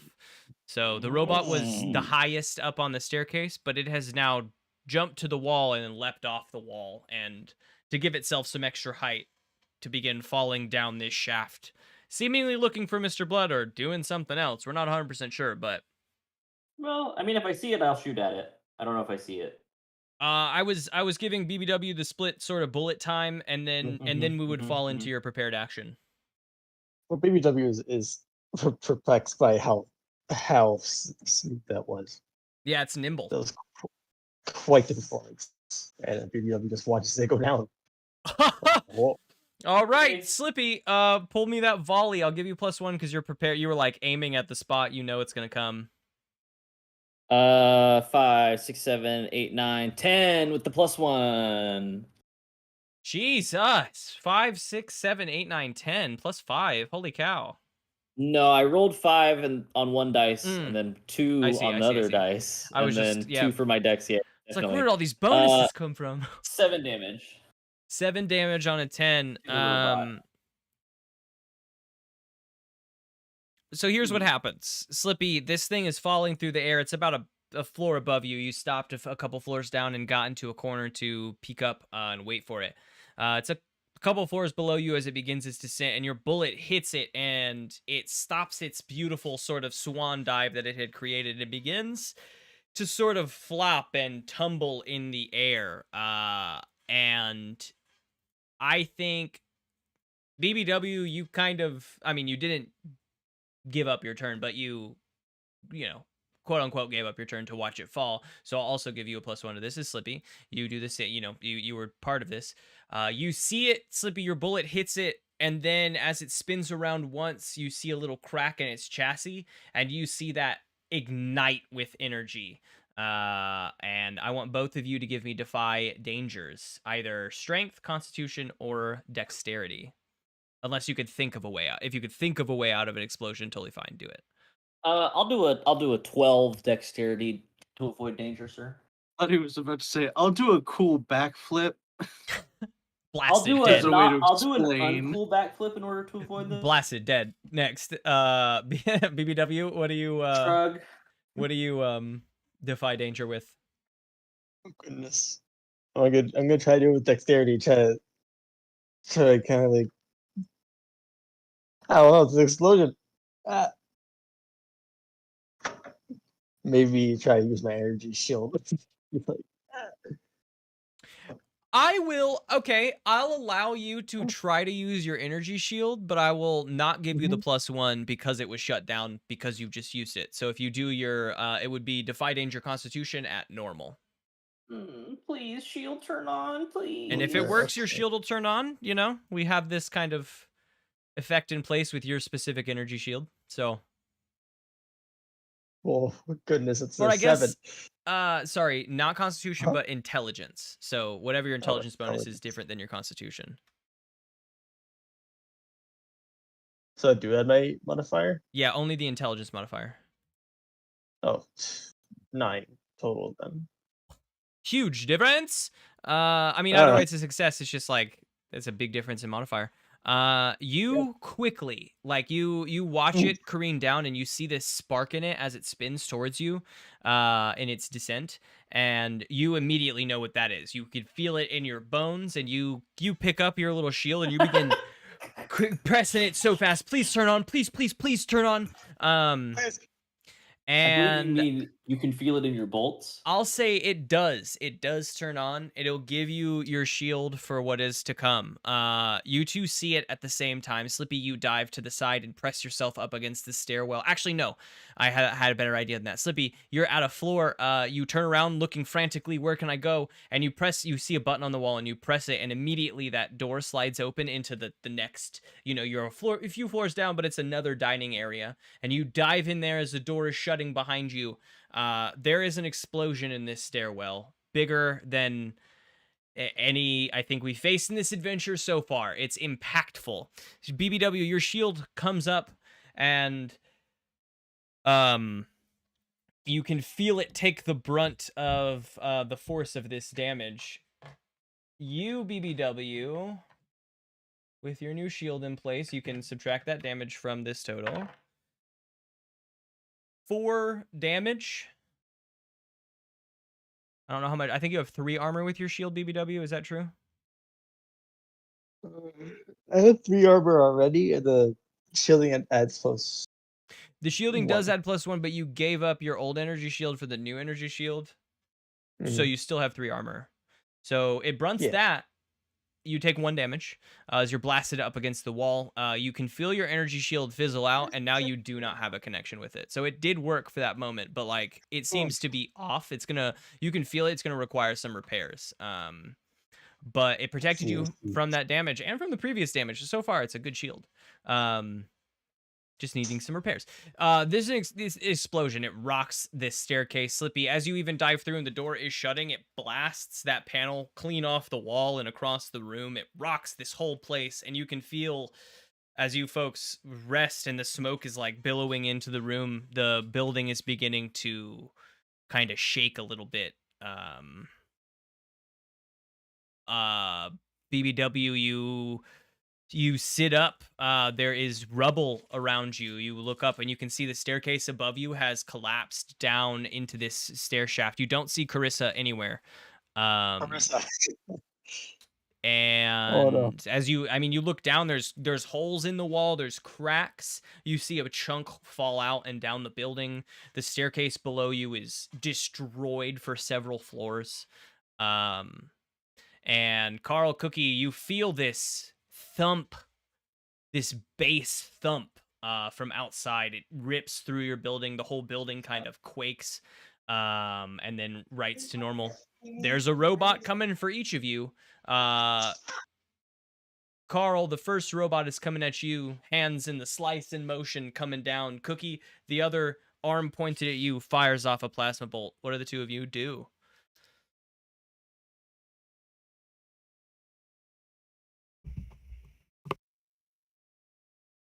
What was coming at me? The other one was going at Cookie. Yeah, two armed robot with its arms sort of whipping around in a slicer motion, kind of coming right at you. It's like a Gotcha. robotic grinder.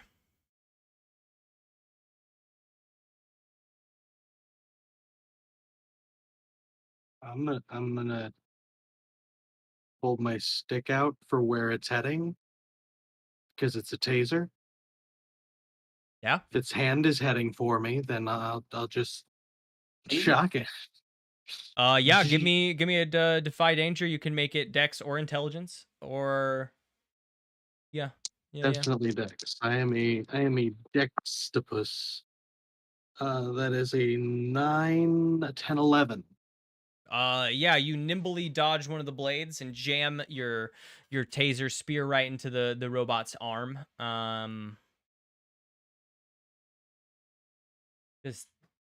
We just said it's like electric shock, right? Is there any sort of info on your sheet as to taser bonus? I don't know if we've put anything on there about that. I think it was just stunned for 1 turn. Is all. Like if I use it to add to an attack roll, then I can stun the enemy instead of causing damage. Otherwise, I add 1 damage. Okay, I mean, stun the enemy instead of causing damage, right? You tap it with the end of the spear, and immediately its arms lock into place, and it sounds like it's grinding a little bit, and you can hear it like powering up and powering down pretty quickly. It's like trying to reset itself. Cookie, this other robot is pointing its gun at you. It technically is charging another plasma bolt, similar to the last turn. Well, then I'm gonna tackle it before it can do that. Defy danger strength. Sure.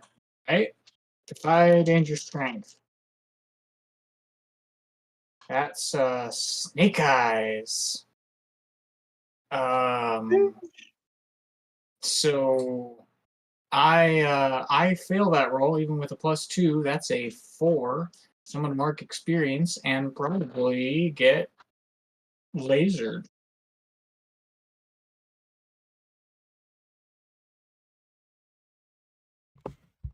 You leap forward at this robot to tackle it, and its hand is in your face by the time you get up to it, and the energy bolt goes off, enveloping your head for 5 damage.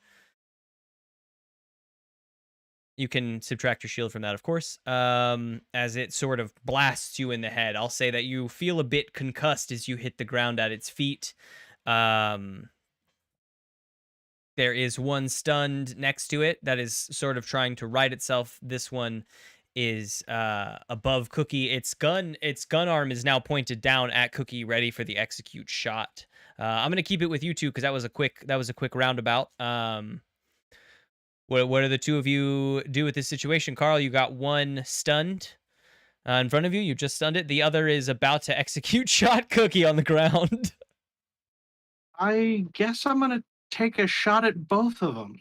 We're in close range, so -1 for your long range rifle, but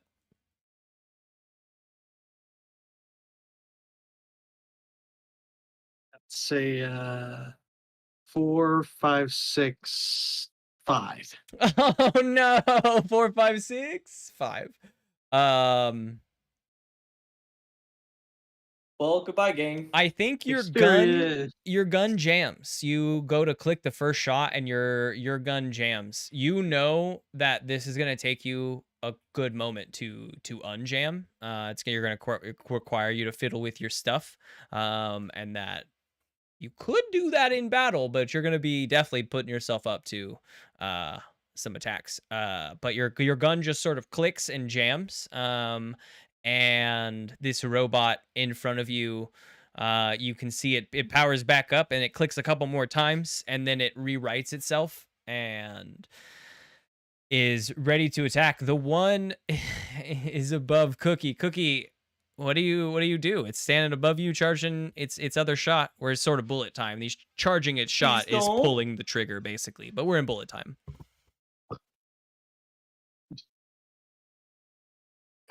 Can I grab its leg or appendage or something and just kind of yank its support out from under it so that it shoots at the ceiling or something? What would the defy danger on that be? Yeah, probably defy danger strength. If you're able to use anything in your environment, you could make it one of the intelligence rolls. You know, if you like, I'm gonna slip a ottoman, throw an ottoman at it, and try to flip out its legs, I could call that intelligence. Because you're using the environment, you know. Cookie is in trouble because Cookie rolled a 4. Oh no. So that's a 6 total and another experience for Cookie. But let's get shot at.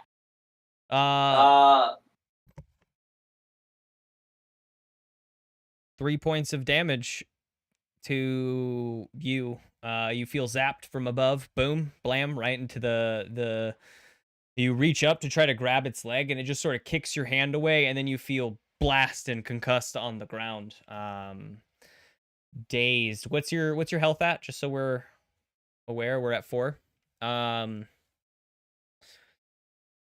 Cookie is in danger. Carl, your gun is jammed, and these robots are both prepared and ready. BBW, Slippy. No, BBW. Yep.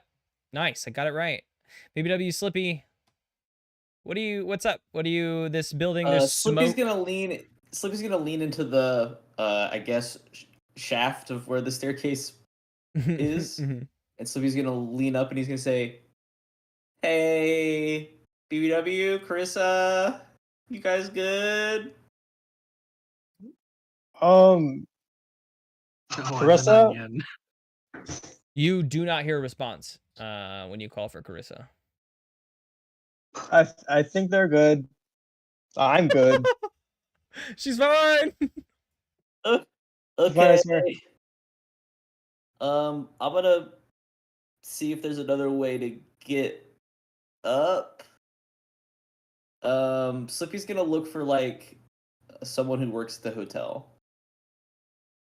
So I mean, Maker. you peek around. The setup of these floors is that they're floor by floor sort of dining areas, and that their connection between the floors is straight up the staircase or the elevator, and there isn't like hallways in between, right? There's just one. There's a phone in here or something like that. Oh, sure, right? sure. There could be a phone in here, yeah. Yeah, so I'll call the front desk.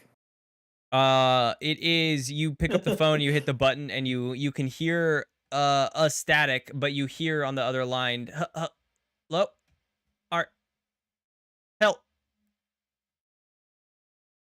Oh no, this is Patrick. It's like staticking in and out. Slippy says, "Yes, I need help. I need help very bad up here on the higher floors in the dining room. Help. Well, soon. Well, we'll see." And then Slippy hangs up. Slippy is going to reach into his bag of items and pull out a grappling hook, maybe. It's an 8, so I do pull out a grappling hook. Go ahead. I like the complications. I mean, yeah. So the complication from last time, the complication from last time, would be you pull out. I mean, you know, you've always looked in your bag for a grappling hook. Something you reach into that bag often and say like, I want a grappling hook. What am I gonna pull? But no grappling hook comes out. You pull out That makes sense. you don't know where you've gotten this from, but it's folded up and it's the bottom of like a music stand. And you could, I mean, stretch it out and it turns into that like 3-pronged metallic bottom. And you got a rope, so you could use that as a grappling hook, but it is definitely the bottom of a music stand, and you don't know why it's in there. Slippy's gonna say, "Hey, BBW, can you, I don't know, lean down and look at me?"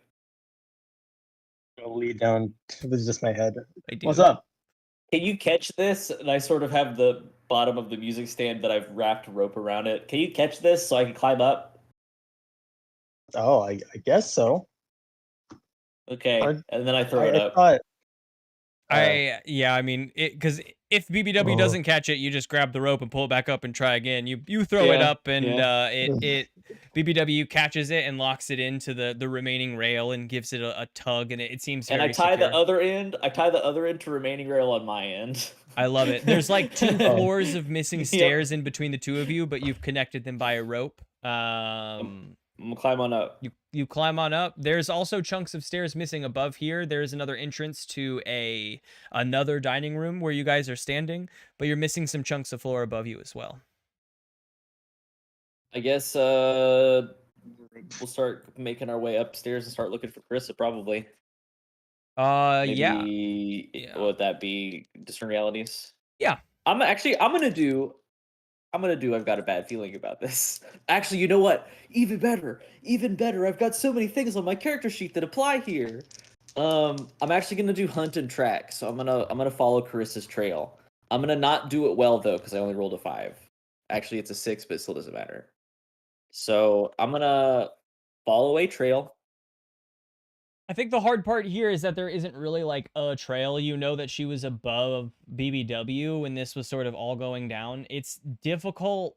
The hard going part here is getting, now that you're on the same floor as BBW, is getting your music stand grappling hook to catch into these stairwells and get yourself pulled up. That is time consuming to get yourself up even just another floor to the next set of staircases that allows you to move up. Oh, multiple sets of staircases got blown up. Yeah, this explosion seemed to rock this. It Oh. was a large explosion. It tore Okay. up. Well, then I don't tie the other end to the one down there, so it's easier to get it, because we couldn't get it. If we Oh, don't okay. do I guess that. that's fair. Okay. Yeah. You pull it from its tie and That's fine. That takes us a while. Yeah, That you're makes sense. slowly making your way up to look for Carissa. Carl and Cookie, She was like right above me. don't die. Yeah, I'm fine. What's going on here, you two? Please don't die. Actually, give me just 1 second because I gotta pee. Take a quick bio. I was about to say the same, I actually. I gotta pee, so let's do a bio break and then we'll come back to Carl and Cookie. Sounds good. A bio break, and then please don't die.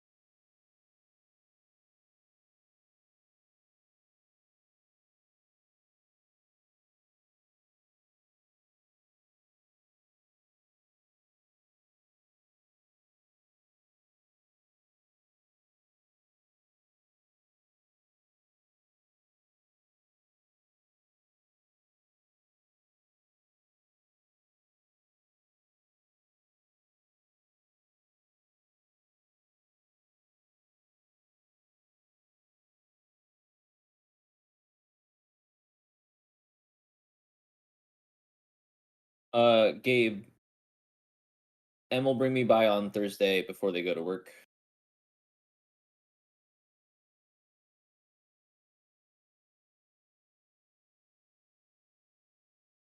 Dramatic yeah. zoom. Traumatic zoom.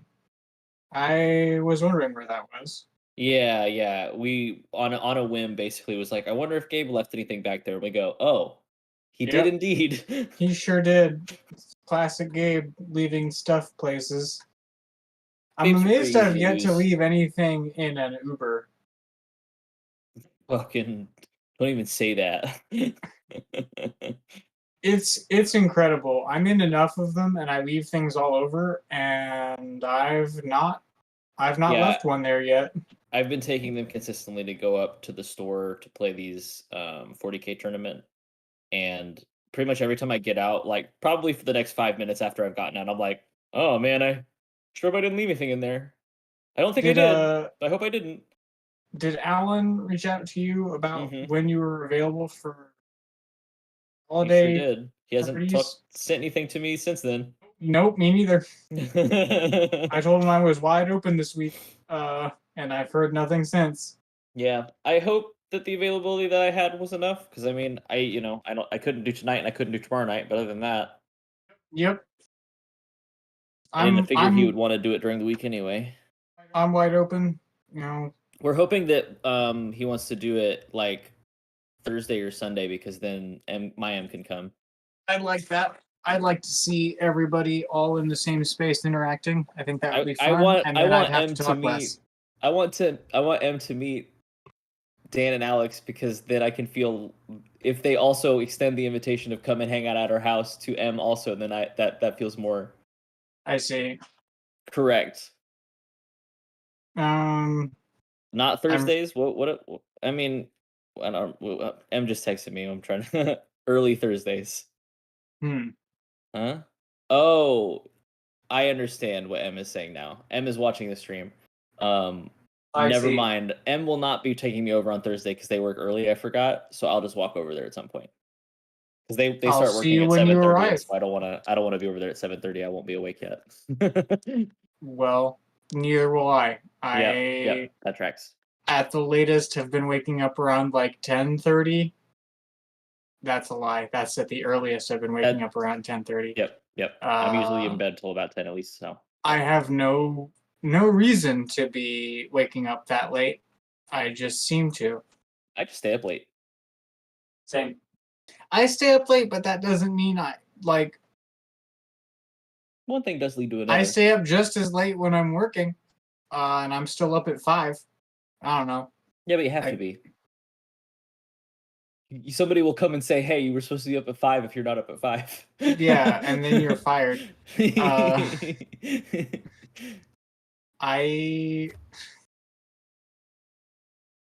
don't know. I mean, I'll see you when you're here, I suppose. yeah, I'll let We'll you know when I'm watch heading over. whatever, a western from the 90s or a movie or Korean horror.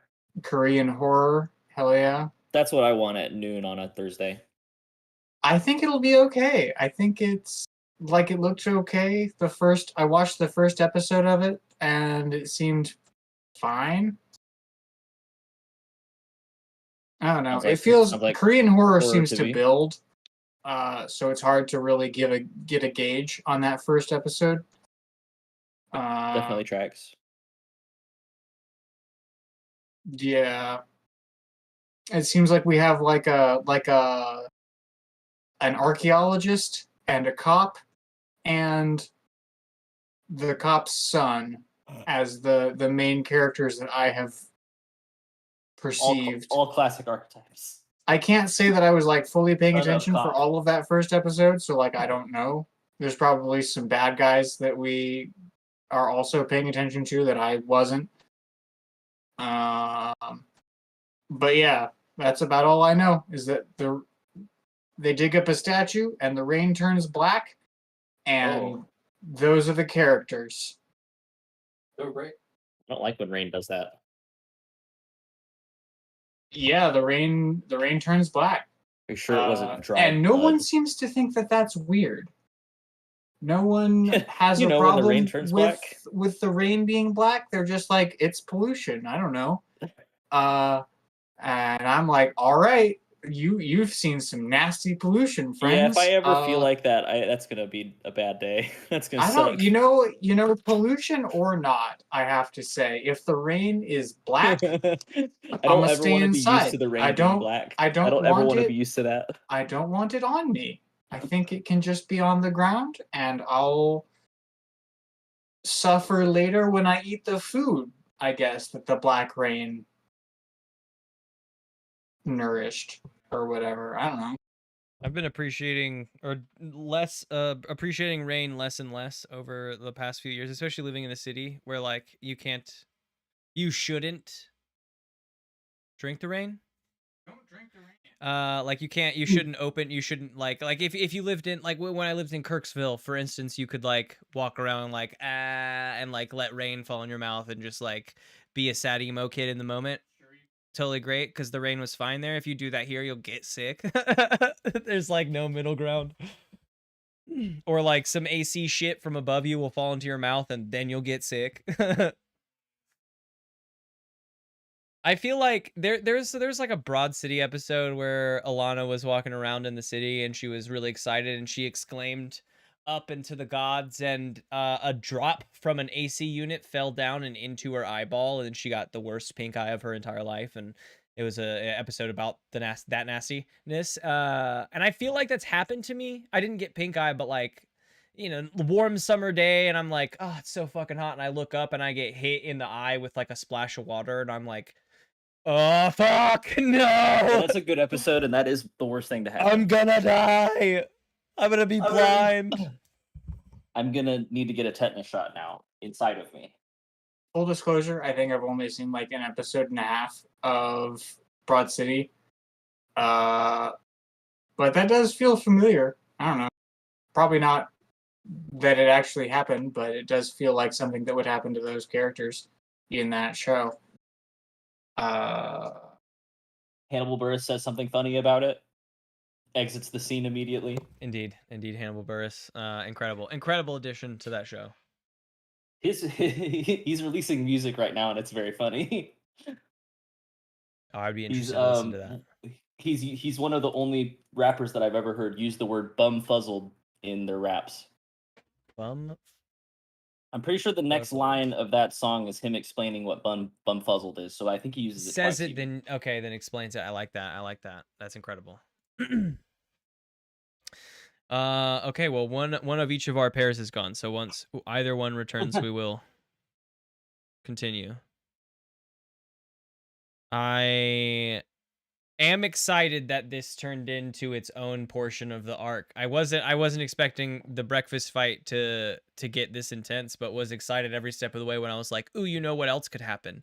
Ooh, you know what else could happen? And it's been playing off all nicely. This has been good. Is it scratching the combat itch you wanted? Maybe not actually scratching yours, Slippy, because you haven't been in combat. I'm mostly afraid. Yeah. It's been fun. I think that the ability to shoot everyone on screen is just like the best ability. It's so good. That is a broken ability. It's so clutch. It reminds me. I'm already almost out of ammo. I'm trying to recall what game it is. Maybe it's a Western game, but there's some game where it's probably mini games like this, but you like mark your targets and then your character just sort of shoots all of them really quickly. Oh, maybe like one Fallout? of the Splinter Cell games. I'm pretty sure you can do that. One of the Splinter Cell games does. Blackout. Yeah, that's what I'm thinking of specifically. But it's always so fucking satisfying. This is the fucking VAT system. Mark. Yeah. Yeah, that's. This is it's VATS and Fallout. The speed at which it happens. Fallout, you take your time doing. That's it, true. I would agree with that. Very rapid. Yeah, I hope we find. Because I feel like I would hope that every class has some broken ability that like is like I'm never surprised. It's great. Like I feel like you're never surprised, and there isn't a better build. I think. I mean, yes, it's homebrewed, but there isn't really a better build. I think in Dungeon World to get more information from any situation that you come into than Slippy's build. Like, yes, you're the stealth officer, but you're also just like information specialist. You can find it out. Hunt and track. I got a bad feeling. I also like the sack. And the sack is good. It's basically a class. It's basically a class cloak of mini items. It's great. And no one else has used adventuring gear, so it's significantly more powerful. Because everyone technically, I think, has adventuring gear. It's just never really makes, we don't ever really need that one item besides Slippy thinking on his toes. Right. I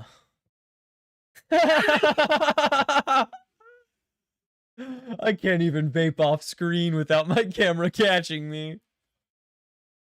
One last Camera's a narc. one What's last he doing side over note. there? I was watching a Fox family show, and so the commercials change on Hulu based on what you're watching, of course. And so it popped up, and it was a poorly done "Don't Smoke" commercial for high schoolers, right? So just to set you in the world. One of And the it's- truth campaigns. Yeah, exactly a truth campaign, and it was the bunch of high school football players playing football, and they're like, if one of us vapes, the rest of us suffer, and they miss the play, and everyone's walking off the field pissed off, and I'm like, fair enough. If one person on a big team like that is fucking up, and like, even if they just get injured, like, it could ruin the game for the rest of the team or whatever. I'm like, okay, this is somewhat fair. I'm at least on board. Don't tell teens not to smoke, I say while gripping my vape. And then it goes to an orange screen, and white text comes up with a jewel where the eye would be, and it says there's no vape in team. And I fucking lost it. I thought that was the funniest ad campaign. There's no vape in team? Like, sure, man. There's no cigarette in team either. But like, what are we doing here? No I in team is already fine. No vape in team. Anyway, now that we're all back, Anyway, now I've put vape into team. I've changed the spelling. welcome to my Vape team. Pave. Nope, it's just my vape team. My We're vape team. We're competitive vapors. There is no vape in team, but there is a vape in vape team. And that's our motto. Carl, Cookie, you're on the ground. Still in execution style. Oh yeah. Carl, the robot, has powered back up, and I'm gonna put this more. Let's flip this. Carl, the robot, takes one of its blades and stabs forward to try to pierce you.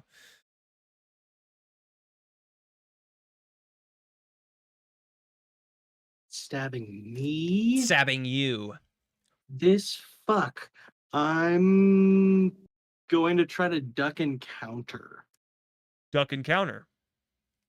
Mm-hmm. It's So one of your moves. I'd say Dex defy danger and then a hack and slash. I love it.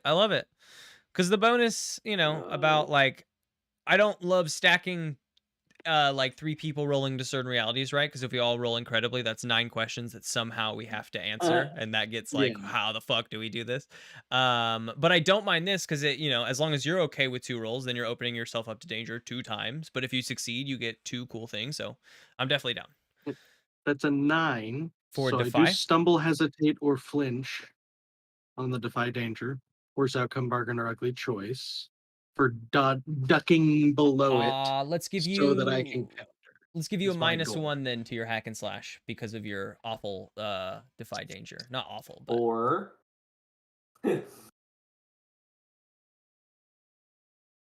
Yo, that's a fucking 10. Okay. Plus my dex is 12 minus the 1 is 11. So okay. 11. Hack and slash.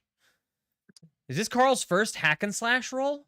The combat officer? no, Okay. I stabbed the guy in the foot and threw him off a roof. Okay, yeah. that was Carl's first hack and slash roll. I made that exclamation already. 4.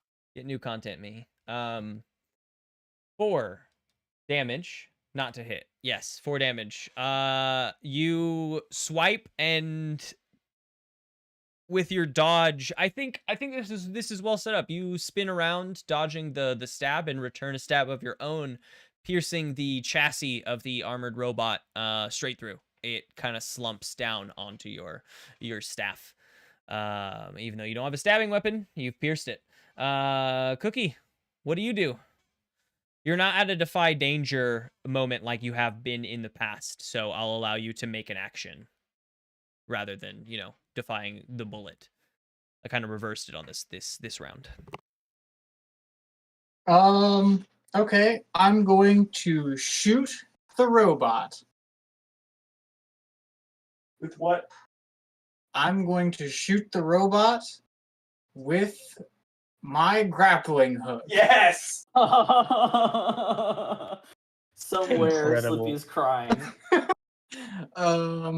What will be the roll? What will be the roll Volley. for shooting volley? What is that? What's the stat on volley? Dexterity. Dexterity. Nope, that's the wrong tab. Okay. That's a -1. All right. Shoot the robot with the grappling hook. That's a 7.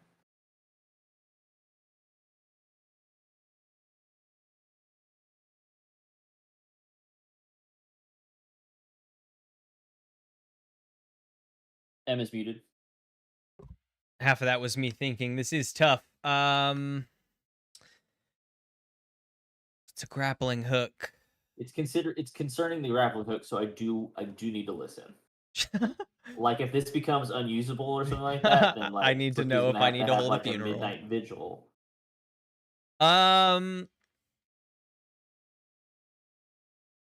Your options bargain. You can either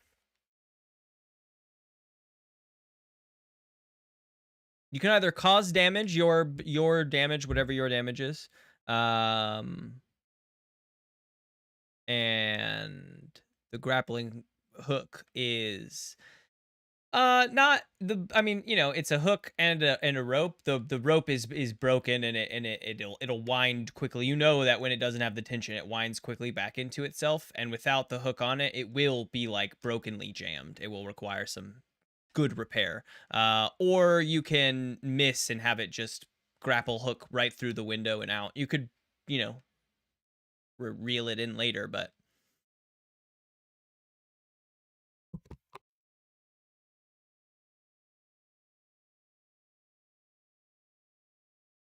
I think the play is going to be. I guess it has to be damage, because we're trying to be effective out here in the world. So we're gonna roll damage. That's a 5. Do I add anything to that, or is it just flat? Oh, it's just flat. 5. 5 grappling damage. Without the grappling, 5 just sort of grappling hook damage with no grappling. 5 rope damage. sort of force damage as the grappling, the metallic, hook blasts into the chest of this robot.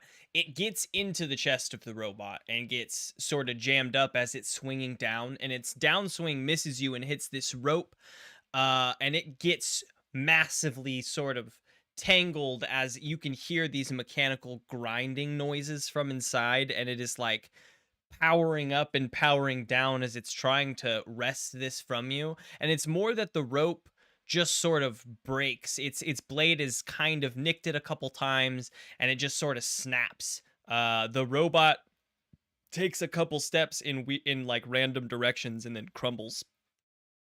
Excuse me.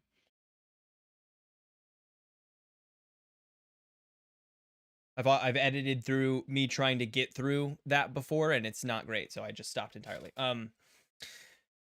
It crumbles into a heap, and you see a few sparks off of its chassis before it dies entirely, and the rope, like we had said before, instantly reels back into your gun. You feel like a kick. It's almost like when you're holding a tape measure and it comes in from super far, and you kind of let go and it spins in air for a second. It does that, but it kicks the gun out of your hand and across the floor. You can pick it up. Both robots are dead, so it's not really a problem, but it kicks it across the floor, and a quiet sort of overtakes the two of you.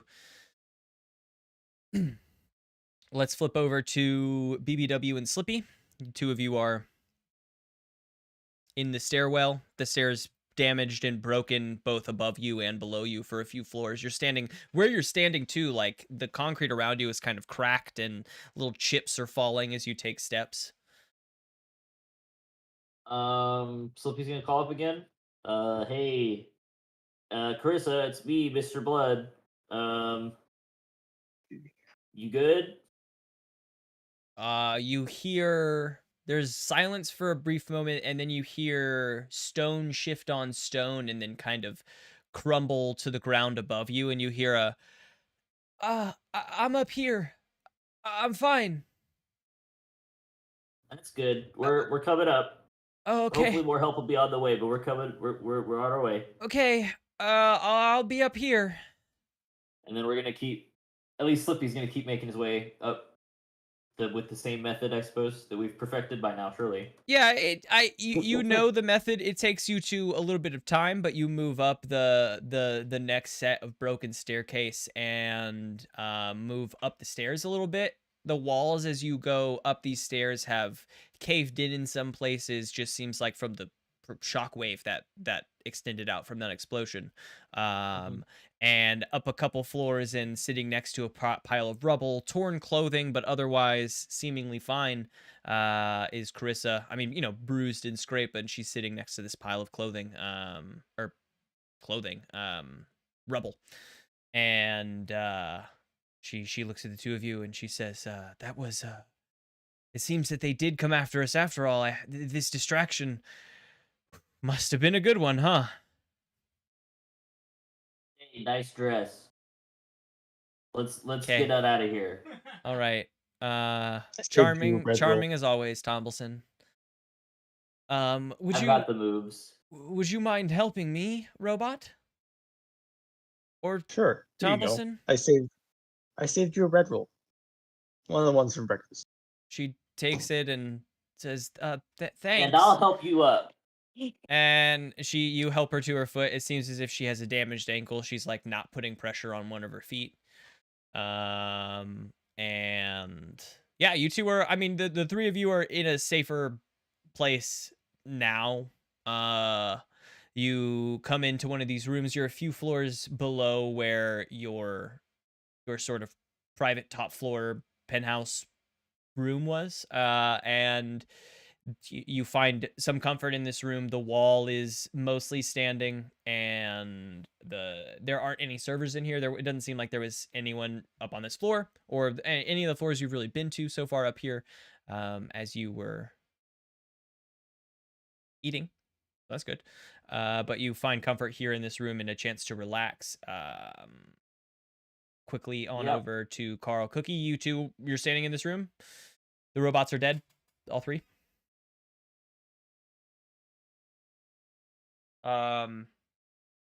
What's the first play for you two? I'm gonna run to the balcony immediately and look through my scope and see if the other robots are dead, because And Carl has no idea what the situation in the other building is. I'm going to go to the bookshelf and wait for the all clear from Carl before I open the bolt hole and let Mr. Blood know that we're all clear.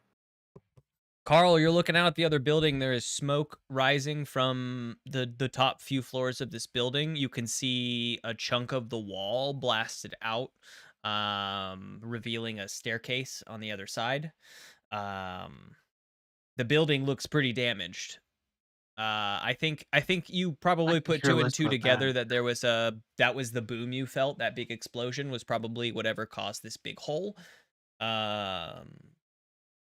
You don't see any action. I don't even think I mean, Slippy and BBW and Carissa are up a few floors and just hiding out in one of the rooms. So you don't see them. You don't see any action. I don't see any robots. No. You see their pod, their metallic sort of black metal pod on the roof, but there isn't anyone coming out of it. I'm gonna give them the all clear, but I'm gonna keep an eye on the building with my rifle. Okay.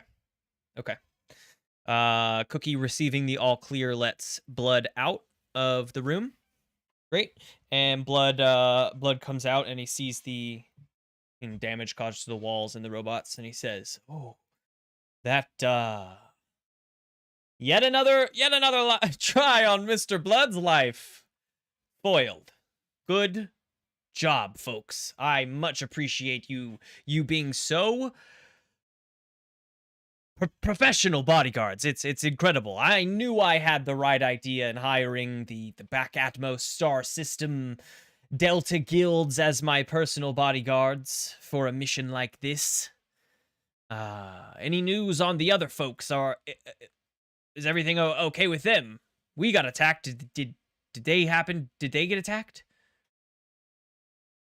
Are they okay? Is what I should ask.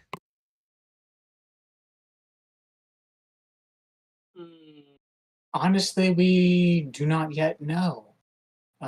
We hope for the best for them. I trust in Stealth Officer Slippy and Technical Officer BBW's capabilities, but for the moment, we have no word from them.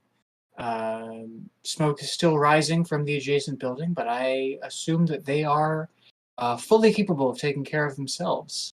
Your Out of walkie-talkie sight, goes out off. of mind. Just assume they're dead and move on. Actually, I guess I try my walkie-talkie. Slippy tries his walkie-talkie.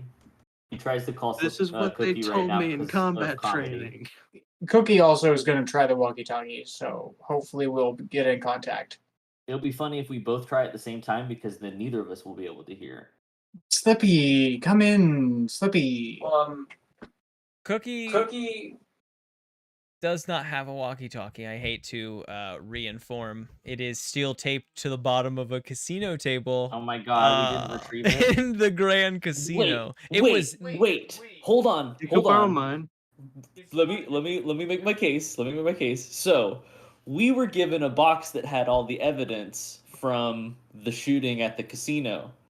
They would have looked underneath the table and given us the walkie-talkie that was taped underneath the table, which we would have then given back to Cookie. I actually think that my walkie-talkie is taped under the table in Blood's room. Oh. I think that's where I put it. Blood's blood box in the casino, so you could listen there. Well, then I don't have a walkie-talkie. Okay. Well, Mr. Blood, we'll find out when we find out.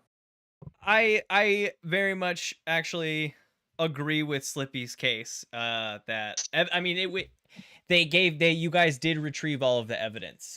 So they probably would have included it in the box and said something along the lines of "We found surveillance gear." And I like that. I like that. That feels like a fun, like, in canon way of having gotten it back without just retconning that Cookie picked it up. I mean, my Well, fucking Sinestro, pen-shaped the banner is debate in my officer. inventory.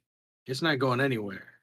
That was recovered after the party, so Also in the evidence box, the Well, now. pen-shaped banner. Okay, yeah, okay. So then you do have your walkie-talkies, and as you try to call each other, they do work. So I'll give the floor back to Cookie, who was trying to call Slippy.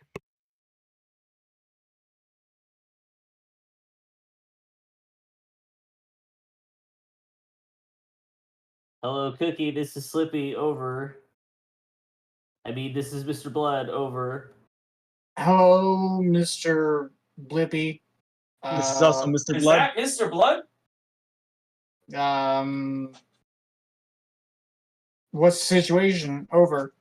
Well, some robots came and we killed one of them, and the other one blew up. Well, actually, we didn't kill one of them. One of them fell to the ground, but it fell 100 floors probably, so it's probably dead. It was amazing. What a coincidence. We also had robots. Did one of them blow up We catastrophically? killed 3 of them. I think we killed I think 3 of them. so. There were 3, and they're all dead. So we're all clear here. Hope you're okay. There were 3 that we saw, and all that we saw are dead. We saw Never 3 say of they're them, and all 3 of them are dead. dead. So That's a false sense of security. we are assuming that we're good. Could be wrong, but Great. for now, we're all good. Blood's all good. Yeah, we have some dead robots. So whenever you can bring BBW back over here, we have Yeah. some dead robots that can be inspected. Yeah, we'll inspect our robots over here and then head over. Oh, it's. Can you send a doctor over? Because the security over here sucks and they still haven't shown up. Maybe with a helicopter or something. Tell Mr. Blood it's for Carissa. He'll pay for it. We'll ask Mr. Blood and maybe the bellhops. We'll see. We'll see what we can do. Okay. Over and out. By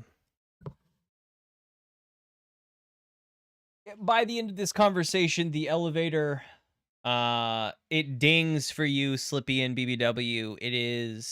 It like dings and fades out and comes back in at the end of the ding, but the elevator doors do open up, and inside are three big bulky figures, ranging in types of alien, with suits on, and they the first one comes out and says, "Right this way, please. Come right this way, folks. We need to get you out of the building." Slippy offers Chris his arm and starts headed that way.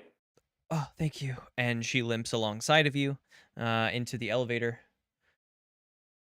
BBW close behind. The elevator takes you folks down, and you are ushered out of the building. There is a black waiting for you, an Uber Black waiting for you. And you are sort of surrounded by these folks and like ushered to the car and protected on the way to the car. Inside the car there is two of them, one in the back seat with you folks. There's like that U-shaped limo seating in the back, and one of them is back there with you, and there's another one in the front seat with the driver. And they assure you as you are getting in the car, they're like, we're just going to defend you as you folks make your way back next door. It's a walk. Like if you're gonna walk it, it would be like a few city blocks. Is there's these are pretty wide buildings, Right. not necessarily where you were, but yeah. They usher you into the car, and then the car takes you those few city blocks, and you have a few extra bodyguards as you're taken into the Grand Casino. Some bellhops show up for Carl and Cookie, and all of you get the idea that they are taking you to Blood's safe room. They're here to take you to the safe room. And yeah. Are you gonna follow just like right away, grab your shit and follow, or is there a different approach? Do you say nay?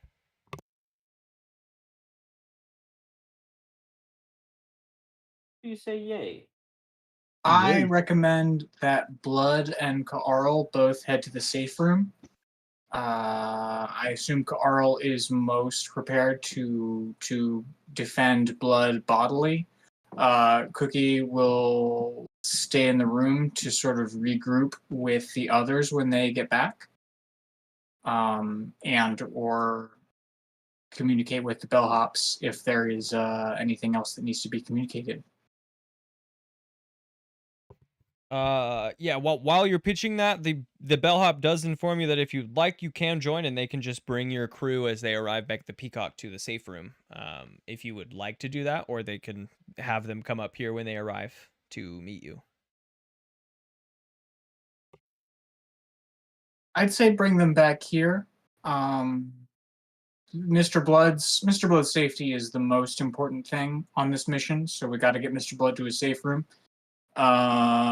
Unfortunately, Cookie, Clarissa, everyone else were all sort of expendable. So no need to regroup there. We can regroup at the hotel room if regrouping is necessary. The Uber Black pulls up to the front of the Peacock, and you're ushered inside. Slippy, Carissa, and BBW. As you approach, I think the three of you immediately get the idea of what has happened. There are several bellhops here, waiting at the elevators, and you know what's happened. There's been an attack here. There were 3 robots that came in and attacked. Mr. Blood has been moved to the safe room with your combat officer, and your Cookie awaits you in the room. You get a weird sense, though, when they say that Cookie awaits you in the room. They say, like, your combat officer is with Mr. Blood. There's, like, a sense you've not gotten when they've talked about someone. When they say Cookie awaits you in the room, it's like a sense of, there's, like, a weird honorific feel with the way that they talk about Cookie, when they say that. It's in the moment. Interesting. It's quick, but that is had, and... Yes. Slippy really quick says, "Hey, really quick, Carissa, does this happen often?" Again, No, usually when we're together, it's significantly less active than this. We go to, like I said, fine events, balls. We go to, charity events. We go to all sorts of things. Mr. Blood's wealth buys passage into many a place. It's just usually never. I not usually, just not ever. This sort of style thing. There's What do you think? What do you think's changed recently? the threat on Mr. Blood's life, I would say, is what's changed. They sort of said that they were going to do this. I tried to urge him to do something else with our week together, but alas, he still chose to come here. He says he must Okay. attend it in person. And what about the Pharaoh's Eye? You ever heard anything about the Pharaoh's Eye? I have no idea what you're talking about, Tumbleson. Oh, okay. Never mind. Is that something to do with Mr. Blood? No, that's more of a personal note. On another personal note, Okay. no, that's later. Go ahead. See you later. Bye. See you later. Where are we? Okay. Enjoy the safe room. Oh, okay. Yes, would you mind taking me down to the safe room with Mr. To see Mr. Blood, make sure that he is okay, and some of the bellhops take her into the elevator. It closes behind them, and a few moments later, the elevator doors open and it's just empty, and you folks step in, and it takes you up to the floor. Carl, as these bellhops did this, are you down with the go with Mr. Blood to the safe room? Yeah, that sounds good. I do want to unjam my gun and recharge my staff right away. Sure. I think that tracks you. You know that you'll be able to do that just fine in the safe room. You've got probably like a little handy tool, little tiny little screwdriver kits that have several sizes and they're tiny and pocket size. You probably got something like that this probably happened with your gun. This is something that Shaq has probably taught you about guns in your shooting time. So the midnight bellhops take you to an elevator, and the elevator goes down. It stops at the lobby floor, and then the lights go out. A few buttons are pressed, and 4 light up on the pad, and it goes down what you feel like is another few floors and opens up into a underground suite. There are no windows, but it is immediately like the elevator door opens up into the suite. It's very similar to his other suite, almost like it was designed to look the exact same. And yes, you folks are waiting here just a few moments before the doors open up and Carissa steps out with a midnight bellhop. Says, "Oh, I'm so happy that you folks are safe. Where's oh wait, Cookie's up in the room. I'm so happy that you folks are safe." Indeed. Mr. Blood says, "What happened to you and Mr. Slippy?" And she begins relaying the story of what happened in the tower.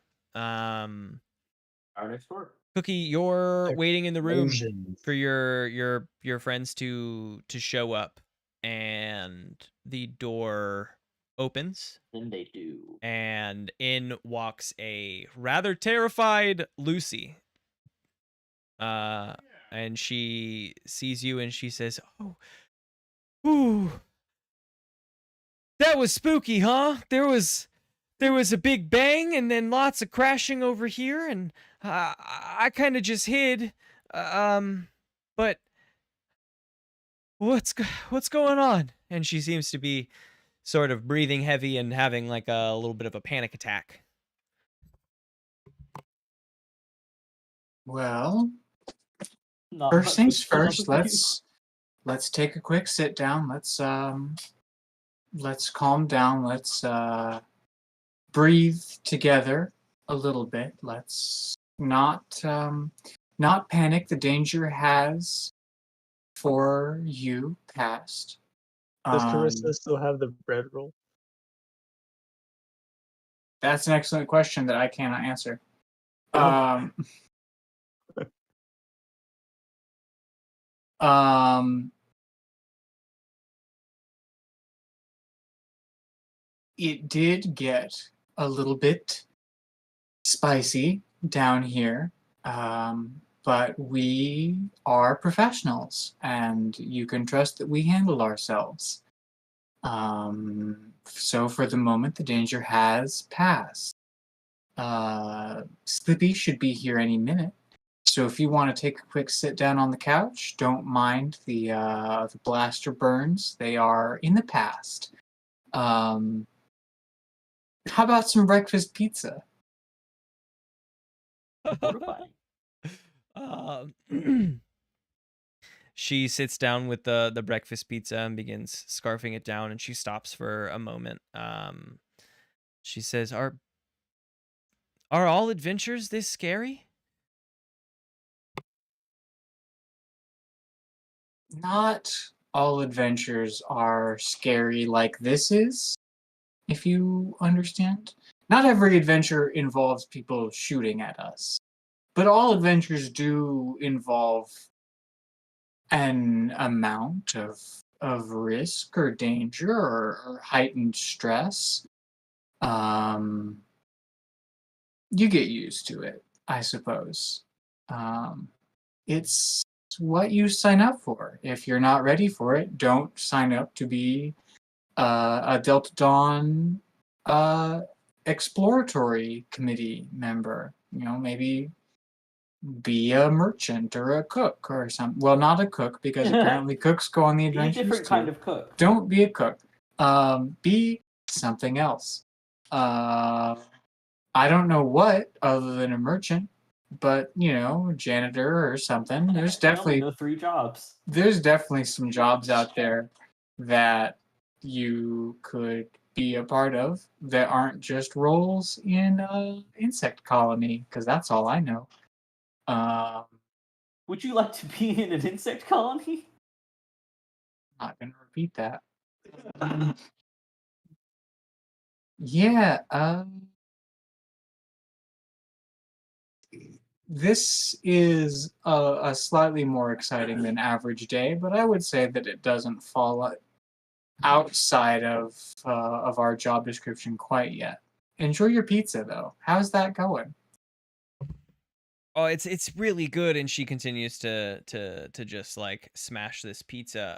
As she goes back to eating, the elevator door dings for you folks, and BBW Slippy enter into the floor with Cookie. And as you enter in Mr. Blood Sweet, you see the wreckage kind of caused, and Lucy looks up, having calmed down, and says, "Oh, it's good to see. I'm glad you guys are okay. Do you see what Cookie did here?" Not yet, but whenever I look down, I will, and then I look down. Yeah, it's Oh, that looks good. uh-huh. Cookie did a good job protecting us here at the in the hotel while you folks were out having breakfast. Yeah, can I have some of that pizza? No, and she eats the last piece. Oh. Well, that seems to be how my day is going most of the time. I'm hungry. Yeah. Hey, Cookie, There's how's it other going? food there on the table if you want some of the leftover foods. No, that's okay. That was all I wanted, but that's fine. Here, Slippy. I saved you a bread roll. No, I don't want that either. I only wanted the breakfast pizza, but that's okay. The moment's passed with the breakfast pizza. It's gone. I know, and I'm sad. Next time that she takes Yes, you folks reconvene in Blood Sweet. And relay the incidents to one another. Is the next play to all reconvene in Blood Sweet? Can we reconvene as a group to have the next convo, or is there a convo that the 3 of you would like to have? Having just Up to Cookie. Cookie told us to come here. All right. I think first question first. BBW, do you happen to have like a? Is a stretch, but do you happen to have like a polygraph, like a lie detector, any sort of any sort of biometric scan? Are you just asking this? Heartbeat sensor, anything? Hey, excuse me. Can you tell if I'm lying? I assume that we would know these things about each other, so I'm mostly asking Dante whether or not this is a thing that you have. The closest thing is an ability I have called my electromagnetic detection that I use to detect things in a radius. Like any machines. Sounds like a like no. nearby. Okay. So Well, I don't think I'd use that does sound like a no, as far as it goes. Because here's the thing, and I'm speaking out of character, just sort of Gabe's thoughts.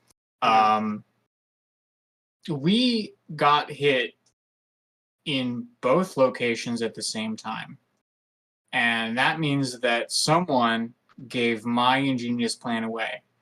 I can vouch for the bellhops. It wasn't them.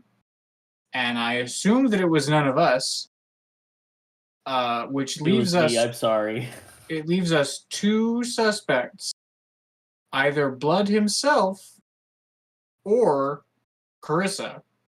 One of those two betrayed our special genius plot, because not only did the decoy spot get hit, but the actual spot got hit.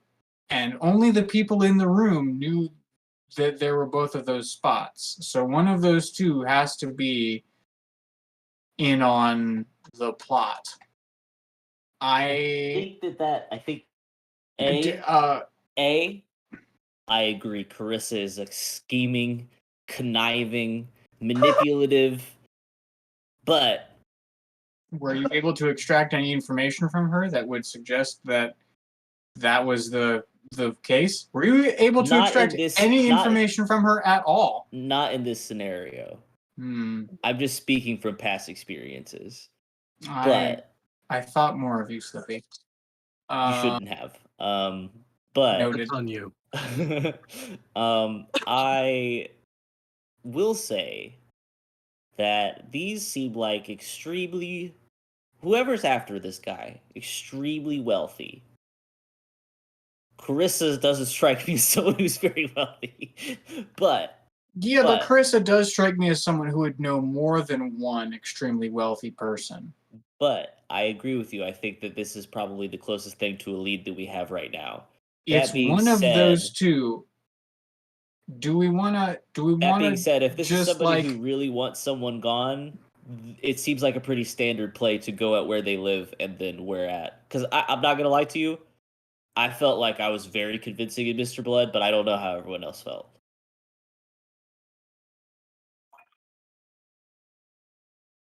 Well, I mean, you are a frog. And Mr. Blood, at the end of the day, that is sort of my point. Isn't a frog. But I think we could definitely try and press. Maybe we could separate them for a time. Just real quick, BBW electromagnetic detection, you do definitely have.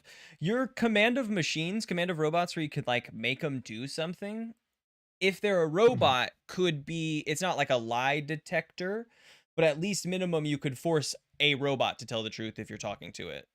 That's what I thought. Something along those lines. You could also, I mean, you could use that command of robots to do a lot of things as long as you're communicating with a piece of machinery. So that could be a camera. Tell me what you've seen. That could be, if you can find working robotics left in these robots that they've, pretty much destroyed in the room. But there could, pieces still work sometimes. You might be able to get some info about where it connects to, or various things. I am having trouble coming up with exacts of what you could command those pieces to do, but you could investigate into that if you could find those. I don't know about a human. Use that on some robots. I think that maybe that's our next move. But it's at least a thought, unless Carissa is a robot. Let's look at the robots that we've killed first. That If sounds any of good. them say like sent by Carissa, then we'll know. Oh, okay. Let's just I do take like the Carissa idea. apart, and then if we can't put her back together, then she's not a robot, The right? classic. That's the Salem method, I think. The vampire method too. I like this method. The camera can tell. Let's tie her up and interrogate the robots.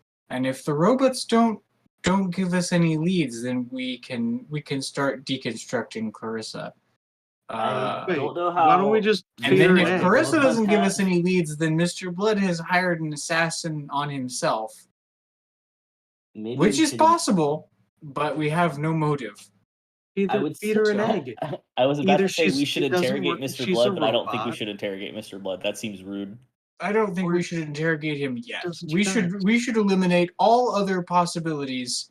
And I'm sure that if it's with his safety in mind, he won't be too bothered if we dissect his companion. Probably. Beats Oh, B. If Mr. So- Blood were to put a hit on himself and probably just to get rid of us, doesn't make a whole lot of sense. So Cookie's going to turn to Carissa and say, do Carissa's you not consent here. to being restrained? Chris is in a different room. Have you guys met up back in the safe room after that? I stayed in the regular room. So I'm in the room with BBW, Carissa, and Slippy. BBW, Slippy, BBW, Slippy, and Lucy. Carissa got told to go down to the safe room by Slippy and BBW in the lobby. So she joined Blood and Carl in the safe room. So this conversation easily had between characters, just like chatting in the room, because Carissa is not here. Well, that's deeply bad for the mission.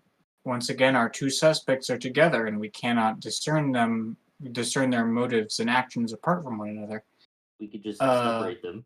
Well, let's interrogate the robots, because we have no other option now.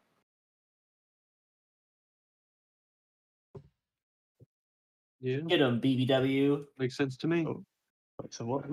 Yeah, so Interface. Dead robot. Interface. yeah, the three of you, BBW, Slippy, Cookie, you're in Mr. Blood's suite up on the top floor of the Peacock. There are these three, yes, all three are here. All three were killed here. Yes. Okay, yeah. So there are 3 robot bodies, most of which are broken apart in some form or fashion, right? Like one of them is tangled up in a rope and has a smashed in front torso. I think 2 have been just like shot through the torso by one has been stabbed through the torso by Carl, and one has been blasted through the torso by also Carl. Be stabby. And also shooty. I like to mix things up. See. So what do you think with the one that you first stabbed? That one looks potentially the least damaged, at least to BBW. Okay. What do you how do you want to go about, what is this for you? So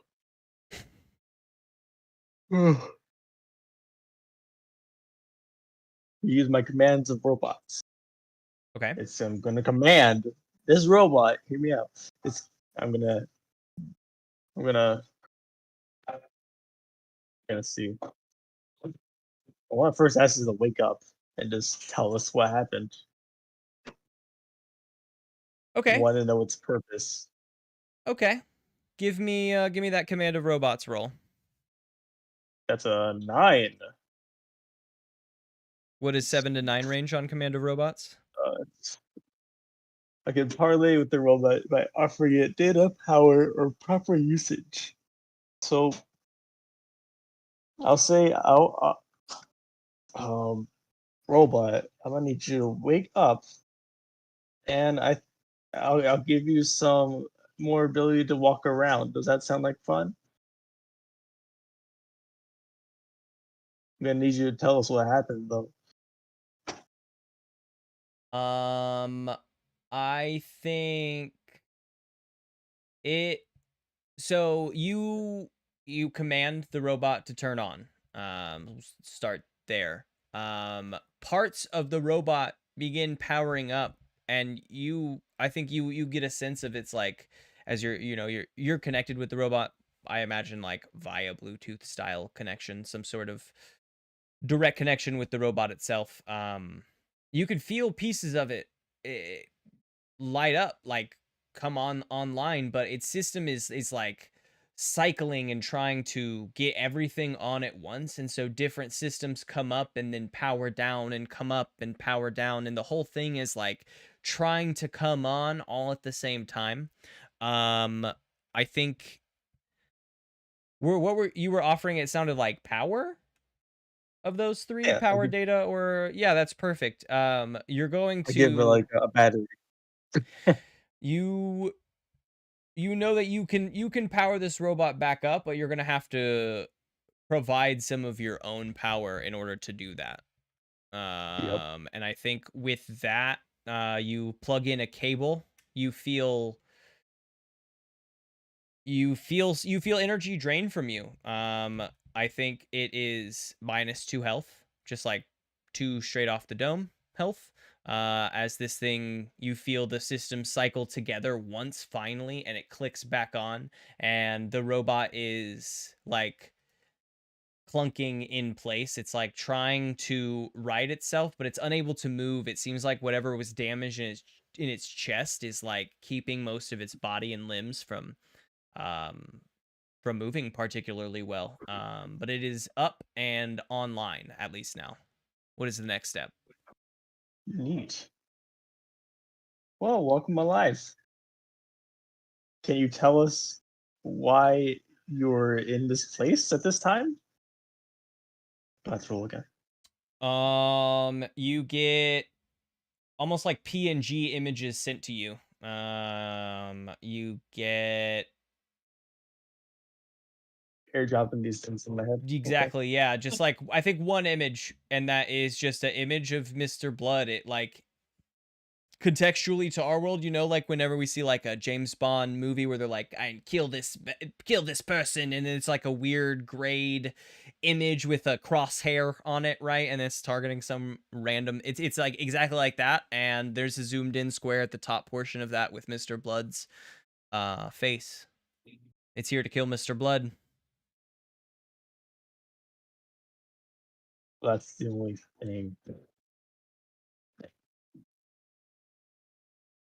So, ordered by who? Who sent this order of kill?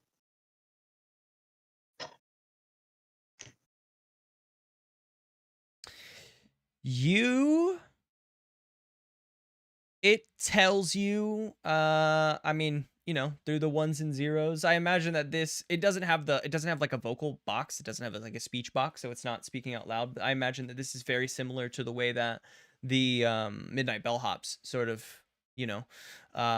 interact when we're talking about just like two robots silently interacting. That it was literally made for this purpose. It was created to kill Mr. Blood. It doesn't have many system files before this, like, time it was created. That's what it was made for. It even sends you an image. It's that same kind of gray, grainy background, and there's like a shadowy figure. It like doesn't even have a concept of like who this person is that made it. Its purpose, it tells you, is to kill Mr. Blood. Or to kill this target, that image that it sent you.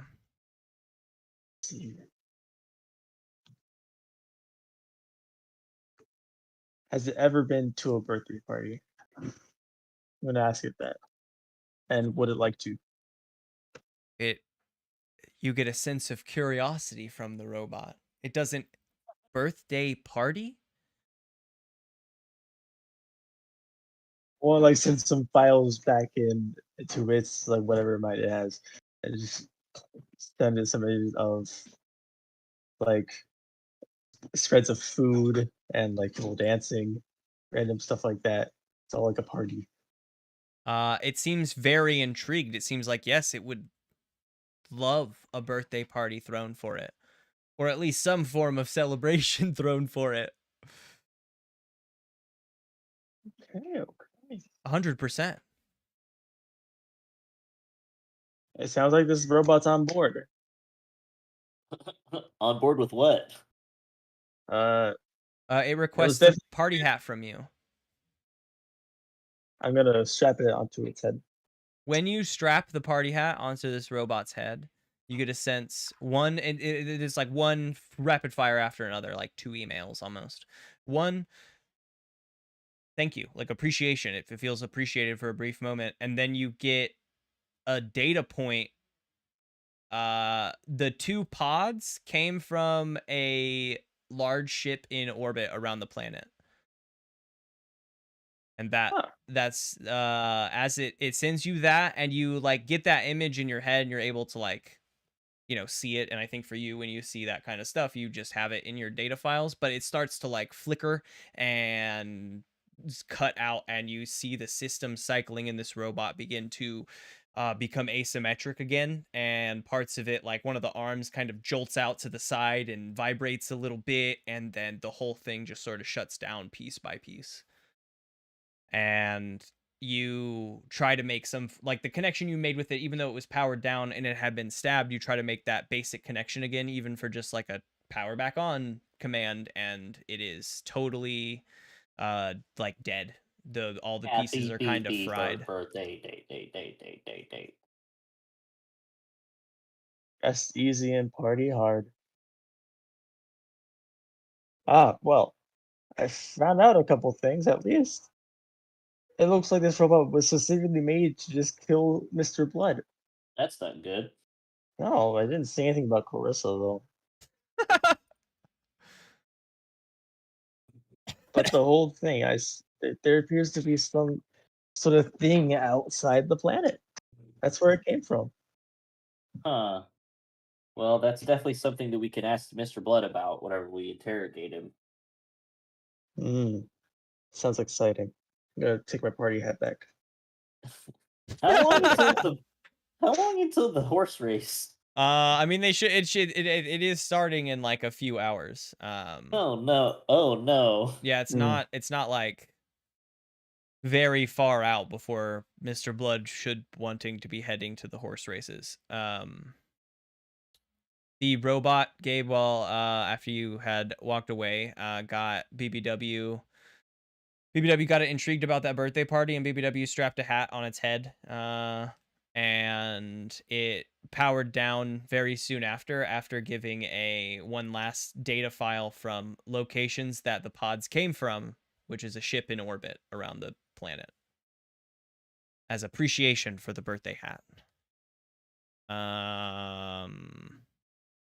Yeah, but the horse race is in a couple hours. Do the 3 of you meet back up with Carl? Carl, actually, let's, in case there's anything here.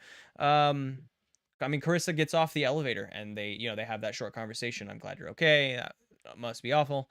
And Mr. Blood asks, when are we meeting up with the rest of our crew?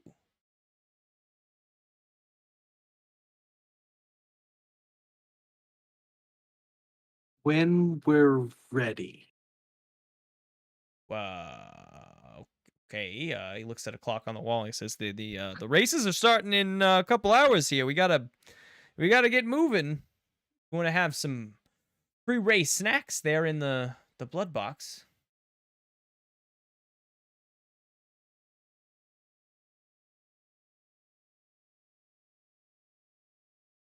Stoic as fuck.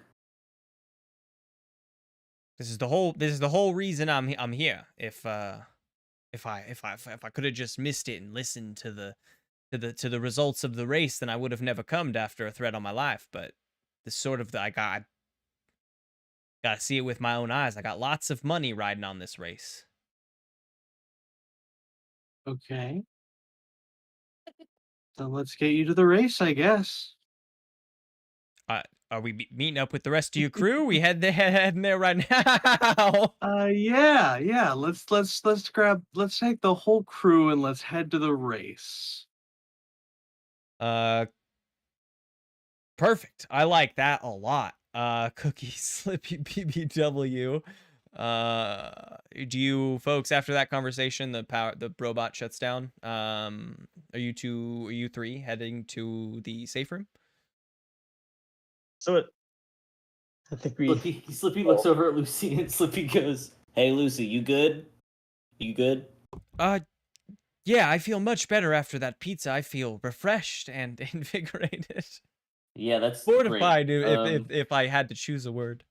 I love that for you. We gotta go down to talk to Mr. Blood. But I'll come back up before we leave for the horse races.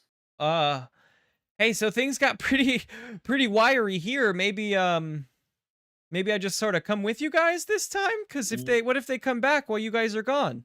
I'm gonna be all alone up 'cause here. they're not after you, Lucy. They're after Mr. Blood. And Mr. Blood's gonna be with us. So that's where the danger is gonna be. But didn't they attack you guys at the other building and Mr. Blood was here? I was Mr. Blood then. How do I know that they won't come back for his stuff while he's gone? They didn't have any pictures of his stuff on their hard drive. Just him. Okay. I can do a parlay. I like that, yeah. 9 plus 2, 11. I mean, if you're sure, do what I want if I promise. If you're sure that they're not gonna come here while he's gone. Lucy, I promise. Okay. And she returns to Slippy's room. And the three of you head down to the safe room. Yes? You keep looking at me weird, Gabe. Do we want to look at the rest of the robots or? Yeah, I want to talk to the Midnight Butlers for a second. We do have at least two things that I can talk to the Midnight Butlers about. First, I would like one of them to escort Lucy back to our bodyguard apartments and guard her as if she was me.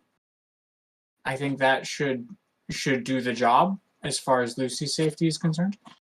I also would like to ask them if we have the location, like where the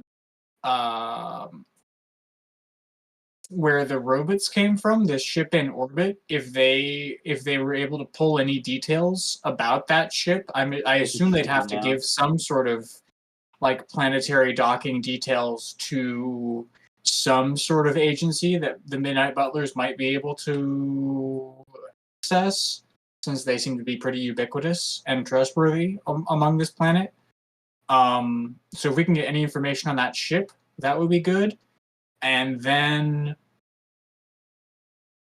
I guess the next thing I want to ask for, I'd have to ask Mr. Blood for. So those are the two things that I want to ask the butlers about, and then at least Cookie's good to go down to the bolt hole, to chat with Mr. Blood and ask for his debit card. Yeah, I'm ready. Okay, debit card. We'll get there, I guess. So Carl, Mr. Blood's ready to go, and you folks head to the elevator. And the elevator starts taking you folks up. You get out in the lobby and begin crossing the lobby to head there. There's a few midnight bellhops with you. They've changed clothes out of the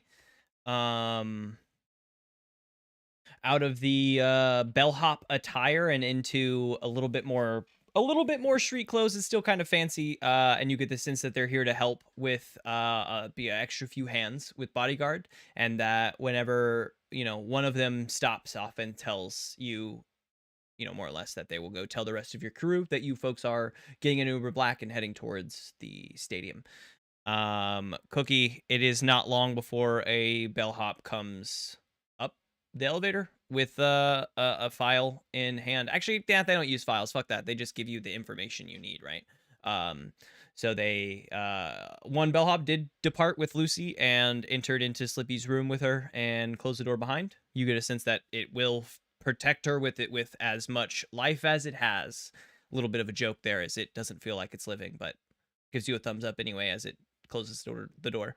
And another one comes up the elevator and gives you the information. I suppose that like BBW printed out those, you know, those all the bits of information necessary for them to scan and get the right information. They tell you that that information is coming from a ship in orbit. The ship in question has been approved by the planet for, you know, docking procedures, as it is Mr. Blood's ship itself. And we fade to black as it tells Cookie that that is the information you requested, and then you get an image into your mind of Carl, Mr. Blood, and Carissa walking out the door. We all three look into the camera and we go, "What?" And that's where we're gonna leave it for today. And next time we'll do the horse race. I hate it here. Mostly, it feels like the pinnacle of the what we're pushing for here. So, rum bum bum. I get the sinking suspicion that we're not going to get paid. Indeed. Right. Indeed. Okay. All right, what's your questions? I forget them already. Oh fuck yeah! Let's do end of session questions. POD. First, I know that I'm getting this time. I'm getting my I think I'm getting my alignment XP. This time, I think I'll get enough to level up. Okay. Let's start with alignment, since that's where Lawrence is at. What you got for alignment? I passed as Mr. Blood, so I avoided detection, which is one of the two options for neutral. Okay, I'll give it to you. You. Hell yeah! The first time I've gotten it. I'll give it to you. Why not? Did anyone else get an alignment? I defended Mr. Blood. What is your Defend those weaker than you. I don't know if Like, I also defended Cookie, but I don't know that I'd specify that Cookie's weaker than me. But Mr. Blood's definitely weaker than me. In combat, I would certainly. specify that Cookie's weaker than you. I also sort of have a sort of nebulous. You're one. a hive mind, so like feed those in need. I'm a hive mind of 2. Got more than 2, I think. insect Three. intelligence, not hive mind? So feed those in need. Was Mr. Blood in need? Mm-hmm. That's sort of the question as to whether or not I get experience.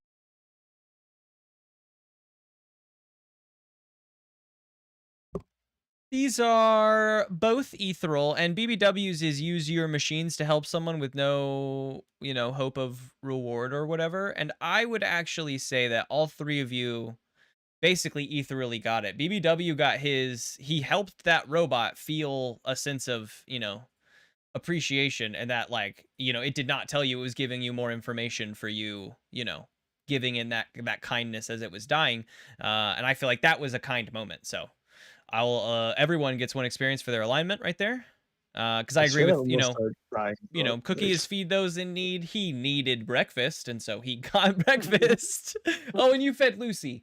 I would say, moreover, that would at least trigger. You gave, you know, you helped her calm down with your food. Yeah, Lucy needed to eat that last piece of pizza in front of Slippy. Yeah, she needed to, you know. Roasted Slippy. And then Carl's the same way, as like, defend those weaker than you. You know, you did it. You defended Mr. Blood, and that is the job anyway. So that's good. That's good. As far as questions go, we've got. Did you guys get a treasure? No. I saved you a bread roll. You did what? I saved you a bread roll. You did save some bread rolls. I don't think so. I don't think anyone got a treasure. Unless you really treasure those bread rolls. That's totally up to you, but Then we have to really make that You about better your RP character. that forever I need a now. bond. I need a bond talking about your bread rolls. I need more bread rolls. Yeah, anyway. So no special bits. Let's see, I'm just getting there. End of session. Did we learn something new or important about the world? Yes, Mr. Blood's trying to kill himself. Yeah, so let's probably doing that. Okay. That'd be evil. Yes. I mean, there was a lot of moments that are like a good twist in the episode that you guys were like bom bom bom. So why not? That feels like a bunch of learning stuff that's important about the world. Did we overcome a notable monster or enemy? Not yet. Not yet. Not yet. All right. Not yet. Okay, so 2 experience for everyone from that moment. So that's 3 total for everyone for this end of session time that we've been here. And Good then lord. let's talk about bonds. Did anyone do bonds? No. I did just think when at the end of this, at the beginning of the session, I said Slippy saved me once. I would like try to save him now. Did I end up saving you from the robot? Ooh, okay, okay. How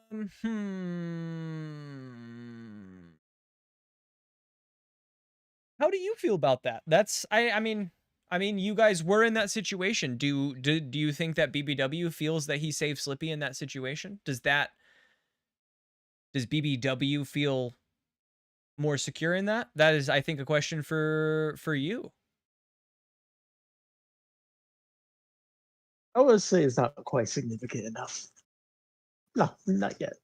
Yeah, I mean, you guys work together equally, it feels like, in that, and then in the end, the robot kind of just self-destructed. So I can agree with that. I hated that. Yeah, hated that, definitely. Carl or Cookie? No. No bonds. And did I already ask you, Lawrence, if you had any bonds? No, I'm sure I'll get at least one of them by the end of this. Okay. Okay. Great. I know that one of Carl's is just like get through this safely with Slippy, and then it'll be good. Yeah, one of my only one that I can get is I need to find out if Carissa and I are on or off again. Oh, when did that bond come up?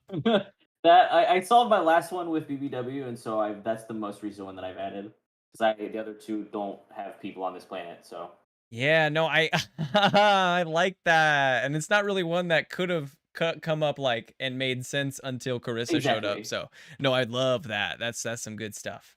That's some good bondage. Anyway, yes, zoom, the potential zoom. of bondage. Yes. All Just right. the cringe close up. I'm gonna put this on a stream ender real quick. I want to just do a little chat. I want to count to like mute my